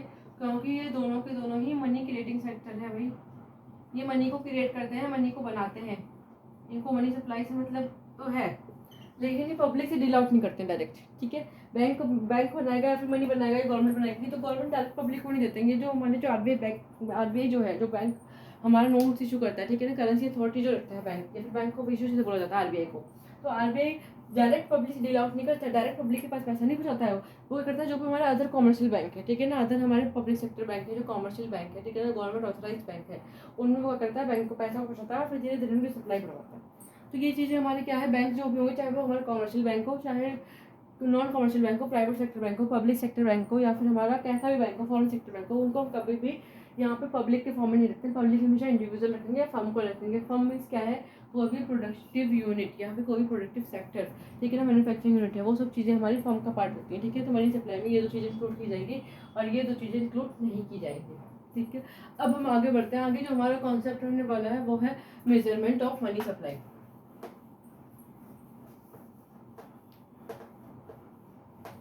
टॉपिक जो हमारा रहने वाला है वो रहने वाला है मेजरमेंट ऑफ मनी सप्लाई की। मनी सप्लाई के मेजर्स क्या क्या होते हैं। अगर मैं मेजर्स की बात करूँ मनी सप्लाई के, तो there are 4 measures of money supply. Measurement of money supply. So when we talk about the measurement of money supply, then there are 4 measures of money supply. That is M1, M2, M3, M4, ठीक है। तो money supply के जब भी हम measures की बात करेंगे तो वहाँ पे हम 4 मेजर्स की बात करेंगे। अब चारों को मैं पहले इनको एक्सप्लेन कर देती हूँ, फिर इनको लिख देती हूँ, फिर आपको वन बाय वन एक्सप्लेन करते हैं। इन चारों में आखिर काफ़ी चीज़ें ली गई हैं कि मनी सप्लाई को मेजर करने के लिए कौन कौन से मनी सप्लाई के मेजर्स की यूज़ हो सकते हैं। देखिए M1 की बात करें अगर हम, तो M1 में आपको याद रखना है कि M1 में currency and coins with public आता है, currency and coins with public, और इसमें एड ऑन हो जाता है क्या, डिमांड डिपॉजिट विद बैंक, और जो तीसरा इसमें ऐड ऑन होता है चीज़ वो क्या है, अदर डिपॉजिट विद आरबीआई। इसमें 3 चीज़ें आती हैं हमारे पास, ठीक है। अगर मैं M2 की बात करूं तो M2 में देखिए M1 तो आना ही आना है, इसमें ऐड ऑन और क्या हो जाएगा, देखिए इसमें ऐड ऑन हो जाएगा आपका saving deposit with post office saving bank, ठीक है। Now we will go for the next point. M3 में क्या आता है, देखिए M1 तो सब में आना ही आना है, इसको तो आप लिख ही लीजिए, और इसमें ऐड क्या हो जाएगा, साथ में आपका हो जाएगा टाइम डिपॉजिट विद बैंक, ठीक है। और M4 में क्या आता है, M1 तो आना ही आना है सब जगह, M1 के अलावा इसमें क्या आएगा, M1 के अलावा इसमें आएगा टोटल डिपॉजिट विद आरबीआई, या फिर आप लिख दीजिए total deposit with post office saving bank ही रहेगा यहाँ पे भी, ठीक है। इसमें हमें एक्सक्लूड करना है NSE। देखिए ये तीनों मैंने हेडेक्स लिख दिए हैं, अब मैं इनको वन बाय वन आपको एक्सप्लेन कर देती हूँ। चलिए यहाँ पे जब हम मेजरमेंट ऑफ मनी सप्लाई की बात करेंगे स्टूडेंट्स, तो मेजरमेंट ऑफ मनी सप्लाई जो होता है आपका 4 पार्ट में डिवाइड होता है। कौन कौन से 4 पार्ट्स होते हैं, M1, M2, M3, M4। M1 में क्या आता है आपका, एक तो आता है CC, एक आता है DD, एक आता है OD। CC, DD और OD का मतलब क्या है, ठीक है, समझते हैं वन बाय वन। CC का मतलब है currency and coins with public, DD का मतलब है demand and deposit with bank, और OD का मतलब है अदर डिपॉजिट विद RBI। अब मैं आपको ईच एंड इनका बता देती हूँ डिस्क्रिप्शन कि इनका हम करते कैसे हैं, इनका कैसे M1 को इंक्लूड किया गया है। देखिए M1 क्या है, एक मेजरमेंट है मनी सप्लाई का। इसमें हम इंक्लूड करने वाले हैं जो भी करेंसी एंड कॉइन्स होगा जो पब्लिक के हाथ में होगा, क्योंकि देखिए मनी सप्लाई की जब हमने डेफिनेशन करी थी तभी हमने सीखा था कि मनी सप्लाई का मतलब क्या है, volume of money held by public at a particular point of time. तो वो चीज़ हमारी मनी सप्लाई का मीनिंग था। तो वही चीज़ यहाँ पर इंक्लूड की। अभी हमने पब्लिक की बात करते थे, पब्लिक में हमने करेंसी एंड कॉइन्स दोनों की बात ऑटोमेटिकली कर ली गई है। तो पब्लिक का क्या हो सकता है कि तो करेंसी हो सकती है, करेंसी मीन्स क्या है आपका नोट्स हो सकते हैं, तो पब्लिक के पास है तो कॉइन्स हो सकते हैं, तो वो हमारा M1 का पार्ट होगा। और इसमें क्या ऐड हो सकता है, डिमांड डिपॉजिट विद बैंक। अब पहली चीज़ जो आती है डिमांड डिपॉजिट मतलब क्या होता है, देखिए इसके नाम में इसका मतलब छिपा है डिमांड डिपॉजिट। ऐसी डिपॉजिट जिसको हम ऑन डिमांड कभी भी मांग सकते हैं, ठीक है ना। ऐसे डिपॉजिट जिसको हमने डिपॉजिट तो कर दिया, लेकिन ऐसा नहीं है कि हमारे पास फाउंडेशन लग गया कि हम उसे निकाल नहीं सकते, उस डिपॉजिट को हम कभी भी निकाल सकते हैं। इसका परफेक्ट एग्जांपल आप बता दीजिए कि बैंक में डिमांड डिपॉजिट क्या क्या होती है, ठीक है। देखिए मैं बता देती हूँ, बैंक में जो डिमांड डिपॉजिट होती है वो दो तरीके की हो सकती है। डिमांड डिपॉजिट दो तरीके के हो सकते हैं आपके, एक तो आपको हो सकता है सेविंग बैंक अकाउंट, ठीक है, and the next one is your current bank account. Saving bank account and current bank account. अगर मैं सेविंग बैंक अकाउंट की बात कर रहा हूँ तो आपको पता है, आप जानते हैं इस बात को कि सेविंग बैंक अकाउंट होता क्या है। देखिए सेविंग बैंक अकाउंट एक ऐसा अकाउंट होता है जो कि सिंपल इंडिविजुअल के द्वारा खुलवाया जाता है, ठीक है। ये ऑब्वियसली जॉइंटली भी खुलवा सकते हैं आप, लेकिन इसमें एक या दो या तीन से ज़्यादा मैक्सिमम मेंबर, तीन मान लीजिए आप, किसी बैंक में 4 बस उससे ज़्यादा मैक्सिमम मेंबर्स में इंक्लूड नहीं कर सकते बैंक सेविंग बैंक में। यूजुअली हम देखेंगे, जनरली जो हम देखते हैं अपने आसपास, तो हम ये देखते हैं कि कोई मान लीजिए घर में 5 मेंबर हैं या 4 मेंबर हैं, तो चारों का एक एक ही सेविंग अकाउंट होता है। हो सकता है अलग अलग बैंकों में हो, ठीक है ना, एक बैंक में तो ऑब्वियसली एक ही होगा, ठीक है। तो सेविंग बैंक अकाउंट का होता है कि जब हम अपनी जो इनकम का कुछ पार्ट, ठीक है ना, इनकम का कुछ पार्ट जो हम खर्च नहीं करते, जो हम बचा लेते हैं इनकम का जो पार्ट, उसे हम बोलते हैं सेविंग। और उस सेविंग को रखने के पास दो चीज़ें होती हैं, तो हम घर के बैंक, घर का जो हमारा अलमारी है, ठीक है ना, अलमीरा है, उसमें हम उसे लॉकर में सेव कर रखते हैं, ठीक है। या फिर हमारा दूसरा ऑप्शन क्या है कि हम उसे जाके बैंक में जमा कर दें, सेविंग अकाउंट खुलवा के। तो देखिए अगर आप घर में बैंक में उसे लॉकर में बंद कर रहे हैं तो आप अपने मनी को क्या कर रहे हैं, डेड कर रहे हैं। डेड का मतलब क्या, आप देखिए आप बोलेंगे कि मनी तो डेड हो नहीं सकता क्योंकि मनी तो इंसान ही नहीं है। नहीं भाई, मनी इंसान नहीं है, लेकिन मनी भी डेड हो सकता है। कैसे, अगर आप मनी का रोटेशन ही नहीं करेंगे तो आप उससे इनकम कैसे कमाएंगे। देखिए मनी का मेन काम क्या है, कोई भी करेंसी इशू की गई है तो करेंसी का मेन काम क्या है, इकोनॉमी में घूमना, कि वो इधर से उधर रोटेट हो, क्योंकि वो जितना ज़्यादा रोटेट होगा उतना ज़्यादा हमारी कंट्री में इकोनॉमी जो कि बूम पे जाएगी और उतनी ज़्यादा हमको प्रॉफिट है, ठीक है। और प्रॉफिट कब होगा, जब हम उस इकोनॉमी में पैसा देंगे। ऐसा नहीं कि हम घर में सेव करके रख रहे हैं, हम उसे गोल्ड बनवा रहे हैं या फिर उसका डायमंड खरीद रहे हैं, हम उसे घर में रख रहे हैं, ठीक है। और नोट्स की गड्ढे के गड्ढे हम घर में रख रहे हैं, तो ये चीज़ें हमारे लिए पॉसिबल नहीं है, क्योंकि ये चीज़ें हमारे देखने के लिए तो अच्छी हैं कि हमारे पास इतना पैसा है, 1 लाख पड़ा है घर के अंदर, या 10,000 पड़ा है या 20,000 पड़ा है, लेकिन रियलिस्टिक अप्रोच नहीं है। अब कोई भी बंदा अपने घर में 1 भी रुपया नहीं रखता है, ठीक है। ऑब्वियसली आप देखा जाते हो सबके पास डेबिट कार्ड है, क्रेडिट कार्ड है, 1 भी रुपया किसी घर में नहीं मिलेगा, ठीक है। सब लोग क्या करते हैं, अपनी जो भी सेविंग हो रही है इनकम को, कोई भी पार्ट अगर बचा रहे हैं, मान लीजिए वो इनकम का 1,000 रुपये बचा रहे हैं, तो बंदा क्या करेगा, सामने वाला वो जाके बैंक में जाके जमा कर देगा, क्योंकि बैंक में उसका मनी क्या है, डेड नहीं, लाइफ है। मतलब लाइफ मतलब क्या है, वो रोटेट हो रहा है, इकोनॉमी में घूम रहा है, और साथ ही साथ घूमता कैसे कि बैंक में मान लीजिए हमसे एक्सेप्ट करा डिपॉजिट, फिर वो क्या कर रहा है, बैंक जो प्रोडक्टिव सेक्टर है, जो बिजनेसमैन उनको लोन के फॉर्म में दे देता है, ठीक है। तो ऐसे मनी क्या कर रहा है, रोटेट कर रहा है, और रोटेट से बैंक को तो फायदा हो रहा है, हमारी इकोनॉमी को फायदा भी हो रहा है, साथ ही साथ हमको फायदा हो रहा है, क्योंकि हमको क्या मिल रहा है, उस पैसे पे इंटरेस्ट मिल रहा है। ऑब्वियसली सेविंग बैंक अकाउंट को पता है सबसे कम इंटरेस्ट रेट मिलता है, लेकिन मिलता है, ठीक है। अब हम बात करते हैं current bank account. Current bank account भी डिमांड डिपॉजिट की तरह ही काम करता है। ये बैंक अकाउंट में भी आप पैसा जमा करा सकते हैं और कभी भी चाहे जब चाहे आप निकाल सकते हैं, लेकिन इसमें सबसे बड़ी बाउंडेशन ये है कि करंट अकाउंट हम लोग नहीं खुलवा सकते। एक इंडिविजुअल कभी भी करंट अकाउंट नहीं खुलवा सकता। करंट अकाउंट कौन खुलवा सकता है, कोई भी मैन्युफैक्चरिंग यूनिट, कोई भी प्रोडक्टिव यूनिट, या कोई भी बिजनेसमैन, ठीक है ना। कोई भी businessman current account obviously account खुलवा सकता है। करंट अकाउंट कैसा अकाउंट होता है, कोई भी आपसे पूछेगा तो आप क्या बोलेंगे, करंट अकाउंट एक ऐसा अकाउंट है that is open by the businessman, not by the individual, ठीक है ना। करंट अकाउंट की लिमिटेशंस क्या क्या होती है, देखिए करंट अकाउंट में सबसे बड़ी लिमिटेशन बोल लीजिए, आपकी फ़ायदा बोल लीजिए, इसमें अगर जीरो बैलेंस है तब भी हम पैसा निकाल सकते हैं। मान लीजिए कोई पर्सन, एग्जांपल लेते हैं, कोई पर्सन है ए, ठीक है ना, उसकी कंपनी का नाम क्या है, ए लिमिटेड, ठीक है ना। क्योंकि आपको करंट अकाउंट खोलना है तो आप ए नाम से तो ऑब्वियसली नहीं खुलवा सकते अपना अकाउंट। ए नाम से अगर आपको खुलवाना है तो आप सेविंग बैंक अकाउंट खुलवा सकते हैं किसी बैंक में, लेकिन अगर आपको कंपनी के नाम से अकाउंट खुलवाना है तो आपको करंट अकाउंट खुलने को मिलेगा, क्योंकि कंपनी क्या है हमारी, आपको पता है, आप अकाउंट के स्टूडेंट के, कॉमर्स से बिलोंग करते हैं। कंपनी हमारे क्या है, आर्टिफिशियल पर्सन, कंपनी क्या होता है? आर्टिफिशियल पर्सन, जो कि रजिस्टर होती है अंडर द कंपनी एक्ट 2013। अगर आपने लॉ थोड़ी सी पढ़ी होगी तो आपको पता होगा, या फिर कॉर्पोरेट अकाउंटिंग से आप गो थ्रू हुए होंगे कभी कभी भी अपनी लाइफ जर्नी में, कॉमर्स पढ़ते पढ़ते, तो आपको पता होगा कंपनी एक्ट 2013 आया है हमारा, रिसेंटली क्या 2013 में आ गया था, ठीक है।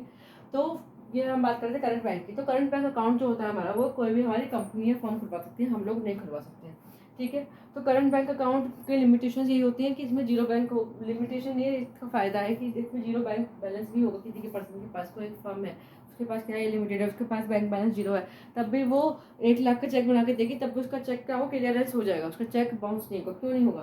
देखिए हम बात पर्सन है, हमारे सेविंग अकाउंट में मान लीजिए जीरो बैलेंस है, वैसे सेविंग बैंक अकाउंट में कोई ना कोई फाउंडेशन होती है, कोई ना कोई लिमिटेशन होती है कि इतने पैसे तो आपको रखने ही रखने हैं। जैसे कि आप पीएनबी की बात करें तो पीएनबी में 3000 रखने होते हैं आपको। आप HDFC की बात कर लीजिए तो वहाँ पे 10 के रखना होता है। आप SBI की बात कर लीजिए तो 5 के रखना होता है आपको, ठीक है ना। ये कुछ लिमिटेशंस होते हैं बैंकों की, सेविंग बैंक के। लेकिन करंट बैंक अकाउंट में ऐसी कोई लिमिटेशन नहीं है। अगर आपका बैंक बैलेंस जीरो है तब भी चलेगा, आपका बैंक बैलेंस 1 करोड़ है तब भी चलेगा, 1 लाख है तब भी चलेगा। मतलब यहाँ पे बैलेंस का कोई लिमिटेशन नहीं, कोई बाउंडेड नहीं है। और इसमें एक फ़ायदा और है, करंट अकाउंट में आपको ओवरड्राफ्ट फैसिलिटी मिलती है। ओवरड्राफ्ट फैसिलिटी मतलब यही होता है कि आपको जीरो बैलेंस है, लेकिन अगर आपने 1 लाख का चेक दिया किसी को, या आपको 1 लाख की जरूरत, अगर सेल्फ को भी अगर आपने चेक बना दिया, तब भी आप पैसा निकाल सकते हैं। ऐसा क्यों होता है? क्योंकि ऐसे सीन में होगा जब बैंक को किसी भी कंपनी में ट्रस्ट है, उसने उसकी बैलेंस शीट देखी, उसने उसका प्रॉफिट एंड लॉस अकाउंट देखा, उसने देखा कि वो पर मंथ 10 करोड़ का टर्नओवर कर पा रही है, ठीक है ना। अब उसने मान लीजिए अकाउंट मैनिपुलेट करके भी दिखाए होंगे, तब भी बैंक ने उससे बोल दिया कि आप 1 करोड़ एक्स्ट्रा निकाल सकते हैं। तो 1 करोड़ तो ऑब्वियसली उसकी कम से कम 1 करोड़ तो इनकम हो ही जाती होगी ऑब्वियसली, तो वो टर्नओवर 10 करोड़ का दिखा रहा है। तो बैंक ने उससे क्या बोला, ठीक है आप 1 करोड़ निकाल सकते हैं जब चाहे तब।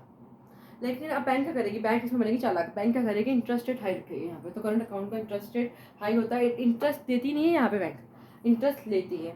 करंट अकाउंट में क्या करती है? वो पेनल्टी लगाती है, चार्जेस लगाती है, और जो उसने मान लीजिए उधार पैसा दिया, ओवरड्राफ्ट की फैसिलिटी दी है, तो उस पर भी वो इंटरेस्ट लेगी। तो ये हमारा करंट अकाउंट का पार्ट था। अब हम आते हैं other deposit with RBI. Other deposit with RBI में आपके क्या क्या आते हैं? जो भी हमारे बॉन्ड्स होते हैं, सिक्योरिटीज, जो भी बॉन्ड सिक्योरिटीज अगर हम आरबीआई की साइड से डायरेक्ट सीधे परचेज करते हैं, ठीक है ना। ये कब होता है? जब भी कंट्रोल करना है आरबीआई को, अपनी मनी सप्लाई कंट्रोल करना है, तो आरबीआई कुछ ऐसे इंस्ट्रूमेंट या कुछ ऐसे बॉन्ड सिक्योरिटी सेल या परचेज का ऑप्शन ला सकती है। मान लीजिए कंट्री में इन्फ्लेशन की सिचुएशन है, इन्फ्लेशन मतलब क्या है? डिमांड ज़्यादा हो गई है, बहुत ज़्यादा सप्लाई हो नहीं रही है, प्रोडक्शन इतना हो नहीं रहा, तो इन्फ्लेशन की सिचुएशन को कंट्रोल करने के लिए कभी कभी आरबीआई क्या कर देती है, अपनी जो साइट है उस पर डायरेक्ट सेल या परचेज का ऑप्शन रख देती है सिक्योरिटीज का। तो वो चीज़ें हमारी कवरअप होती है अदर डिपॉजिट विद आरबीआई में। अगर डिफ्लेशन की सिचुएशन तो ऑब्वियसली डिमांड हमारी कम हो जाएगी, सप्लाई ज़्यादा हो जाएगी। तो इसमें क्या डिफ्लेशन की सिचुएशन है, डिफ्लेशन महंगाई का आपको जस्ट अपोजिट होता है, ठीक है। तो उन सब चीज़ों को सेल परचेज करने के लिए, या कभी कभी ऐसा होता है कि बैंक को वो सरप्लस हो रहा है, लेकिन बैंक क्या कर रही है, बैंक के पास कस्टमर नहीं है ऐसे जिनको वो पैसा दे सके, एज ए लोन के फॉर्म में पैसा दे सकते हैं, या कस्टमर है नहीं, जैसे कोरोना टाइम था तो बैंक के पास पैसा तो है लेकिन वो किसी को दे नहीं सकती, वो मनी से मनी क्रिएट नहीं कर सकती। तो ऐसे सीन में बैंक क्या करती है कि आरबीआई के पास अपने पैसे जमा करा देती है, और आरबीआई बदले में उसको कोई ना कोई इंटरेस्ट रेट देता रहता है, अच्छे से अच्छा जितना वो दे सकता है, ठीक है ना। गवर्नमेंट की अपनी पॉलिसीज होती हैं, आरबीआई की अपनी पॉलिसीज होती हैं, उस हिसाब से वो इंटरेस्ट रेट देता रहता है। तो वो सब चीज़ें हमारी अदर डिपॉजिट विद आरबीआई में कवर अप की जाती हैं। नेक्स्ट पॉइंट आता है saving deposit with post office saving bank. देखिए जो भी हमारे जो पोस्ट ऑफिस सेविंग बैंक होता है, आपको पता है पोस्ट ऑफिस होता है हमारा, तो पोस्ट ऑफिस में जो भी हमारी सेविंग बैंक की स्कीम्स चलती हैं वो चीज़ें हमारे M2 कैटेगरी में आती हैं। अगर हम आ जाते हैं अपने नेक्स्ट पॉइंट पे जिसका नाम है M3, तो M3 में हमारा M1 तो आना ही आना है ऑब्वियसली, उसके साथ साथ हमारी टाइम डिपॉजिट आनी है आरबीआई की। अब देखिए अभी तक हमने जो पढ़ी थी डिमांड डिपॉजिट पढ़ी थी, अब हम पढ़ेंगे टाइम डिपॉजिट। ऐसी डिपॉजिट जो कि पर्टिकुलर टाइम के लिए बाउंडेड हो। तो टाइम डिपॉजिट में क्या क्या आता है आपका? टाइम डिपॉजिट में आपका आ जाता है, एक तो आपका आ सकता है टाइम डिपॉजिट में फिक्स डिपॉजिट अकाउंट, ठीक है, और हमारा क्या आ सकता है, और हमारा आ सकता है recurring deposit account, fix deposit account, और क्या आ सकता है स्टूडेंट्स हमारा recurring deposit account. Fix deposit account क्या होता है? देखिए हम नॉर्मल पर्सन अगर मान लीजिए कुछ पैसा बचा देते हैं किसी तरीके से, वन टाइम पेमेंट से हमारे पास पैसा है, हमारे पास घर पे पैसा है, कहीं से हमारे पास पैसा आया है, कोई एलआईसी हमारी पूरी हो गई है, या फिर कहीं शेयर से या म्यूचुअल फंड से, या हमने कोई चीज़ सोल्ड आउट करी, हमारे पास कहीं से 10 लाख रुपये आ गए हैं किसी कोई प्रॉपर्टी को सोल्ड आउट करके, तो हम क्या करा लेते हैं उसकी एफडी करा लेते हैं कि भाई फ्यूचर में हमारे बच्चे के लिए या हमारी बीवी के लिए, या मान लीजिए कोई पत्नी है तो वो अपने स्पाउस के लिए सेव कर सकते हैं, या फिर कोई बच्चा है मान लीजिए घर का बड़ा बेटा है या बड़ी बेटी है तो अपने पेरेंट्स के लिए सेव कर सके पैसा, तो वो क्या करा लेते हैं इस केस में एफडी करा लेते हैं कि इन फ्यूचर अगर हमें कभी भी जरूरत पड़ेगी तो हम पैसा निकाल लें। तो एफडी और डिमांड डिपॉजिट में सबसे बड़ा फर्क ये है कि डिमांड डिपॉजिट में आपको जब डिमांड है ऑन टाइम वैल्यू डिमांड तो आप बैंक जाइए पैसा निकालिए, लेकिन टाइम डिपॉजिट में आपको लिमिटेशन है, आपके पास बाउंडेशन हो जाती है। क्या क्या पर्टिकुलर टाइम के लिए जो भी बैंक की पॉलिसीज है, जैसे किसी बैंक में आप बोलेंगे कि मिनिमम 3 मंथ की एफडी करानी है, किसी बैंक की पॉलिसी होगी मिनिमम 6 मंथ की एफडी करानी है, तो आपको मान लीजिए किसी बैंक की ऐसी पॉलिसी है कि 6 मंथ की मिनिमम एफडी करानी है, तो आपको एटलीस्ट 6 मंथ के लिए तो पैसा रखना ही पड़ेगा। उसके बाद आप चाहे तो 1 साल तक पैसा रख सकते हैं, चाहे 2 साल तक रख सकते हैं, वो आपके ऊपर डिपेंड है, मिनिमम इतना तो रखना ही पड़ेगा, तभी आपकी एफडी मैच्योर हो पाएगी। ठीक है, तो इसे बोलते हैं टाइम डिपॉजिट। अब रिकरिंग डिपॉजिट क्या होता है? कोई पर्सन ऐसा होता है जो पैसा नहीं एक बार में इन्वेस्ट करने, मतलब एक बार के पास उसके पास पैसा नहीं कि एक बार में जाकर वो बैंक में जमा कर सके, उसके पास 1 लाख नहीं है, 10 लाख नहीं है जमा कर सके, लेकिन उसकी इनकम अच्छी है। मतलब इनकम अच्छी कैसी है? उसकी मान लीजिए पर मंथ सैलरी है 50K, तो 50K में से वो सोचता है कि मैं बैंक में सेविंग क्यों ना कर लूँ, मेरा सेविंग अकाउंट तो है, मैं एक और अकाउंट खोल रहा था आरडी, तो आरडी करवा लेता है। वो बोलता है कि 10K की आरडी कर दीजिए आप। अब 10K मान लीजिए पर मंथ बचाता है, तो वो पूरे साल के कितने बचा देगा? 1,20,000, ठीक है, 1,20,000 वो बचा लेता है।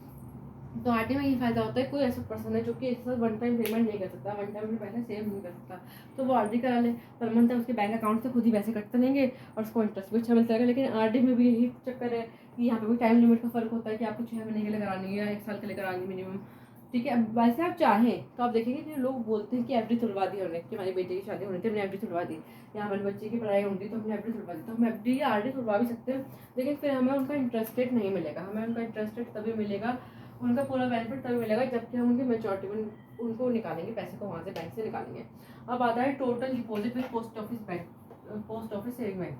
अगर जो भी हमारी टोटल डिपॉजिट होगी, मतलब जितनी हमारी पोस्ट ऑफिस की डिपॉजिट होती है, ठीक है ना, वो सारी डिपॉजिट सेविंग बैंक की है या सेविंग बैंक अकाउंट की या कोई अदर तरीके की पॉलिसी चल रही है गवर्नमेंट की जो पोस्ट ऑफिस के थ्रू कराई जा रही है, तो वो सब चीज़ें हमारी इसमें आ जाती है total deposit with post office saving bank में। इसमें हमको याद रखना है, इसमें एनएससी को इंक्लूड नहीं किया जाता है, क्योंकि एनएससी जो होता है, नेशनल सेविंग सर्टिफिकेट जो होता है, वो हमारा डायरेक्ट सेंट्रल गवर्नमेंट के द्वारा डील आउट होता है, इसमें पोस्ट ऑफिस का इंटरलिंक इतना नहीं होता है। जबकि ये कि हावर ये जो लिंक होता है, ये जो डिस्क्राइब की जाती है, इसकी एक्सप्लेनेशन जो की जाती है, या जो ये एनएससी बेचा जाता है, सेल किया जाता है, परचेज किया जाता है, वो पोस्ट ऑफिस के थ्रू ही किया जा रहा है। लेकिन यहाँ पे जो उसकी जो कॉस्ट होगी या फिर उसका जो प्रॉफिट होगा, बेनिफिट होगा, लॉस होगा, वो पूरा हमारा सेंट्रल गवर्नमेंट के हाथों में होता है, इसलिए इसमें इस एनएससी को इंक्लूड नहीं किया जाएगा। ठीक है, अब हमको एक बात याद रखनी है कि जो M1 है, M1 को मोस्ट लिक्विड मेजर बोला जाता है, क्योंकि जब भी हमारे कंट्री में मनी सप्लाई कुछ भी कमी हो रही है, लिमिटेड हो रही है मनी सप्लाई, तो हम जो पैसा ले सकते हैं वो M1 से ही ले सकते हैं, क्रिएट कर सकते हैं इसलिए। लेकिन M4 को हम लीस्ट लिक्विड मेजर बोलेंगे, क्योंकि इसमें पोस्ट ऑफिस की स्कीम आएंगी, तो पोस्ट ऑफिस की स्कीम में जो आपको मनी सप्लाई होती है वो उतनी नहीं होती जितनी नॉर्मल पर्सन जितना पैसा इसमें डालेगा वो पोस्ट ऑफिस में जल्दी से उतना नहीं डाल सकता, क्योंकि उसमें पैसा ब्लॉक होने के चांसेस रहते हैं, मतलब पैसा आपने डाल दिया फिर पर्टिकुलर टाइम पीरियड के बाद या पैसा निकाल सकते हैं, नहीं तो नहीं निकाल सकते। सेविंग बैंक का ऑप्शन ऑब्वियसली इधर भी होता है, लेकिन वहाँ पे जो अदर स्कीम चलती है पोस्ट ऑफिस की, उनमें हम एक पर्टिकुलर टाइम, जैसे सुकन्या समृद्धि योजना है, फिर और भी बहुत सारी पॉलिसी होती है पोस्ट ऑफिस की, उनमें पर्टिकुलर टाइम बाउंडेड होती है वो, तो इसमें पैसा ज़्यादा सप्लाई होता है, मनी सप्लाई का फॉर्म ये सबसे बड़ा है, इसलिए इसे मोस्ट लिक्विड मेजर बोला जाता है और M4 को लीस्ट लिक्विड मेजर बोला जाता है। चलिए आज की क्लास को मैं यहीं पे वाइंड अप करती हूँ, नेक्स्ट सेशन में हम अपना नेक्स्ट टॉपिक कवर अप करेंगे। Till then bye bye students.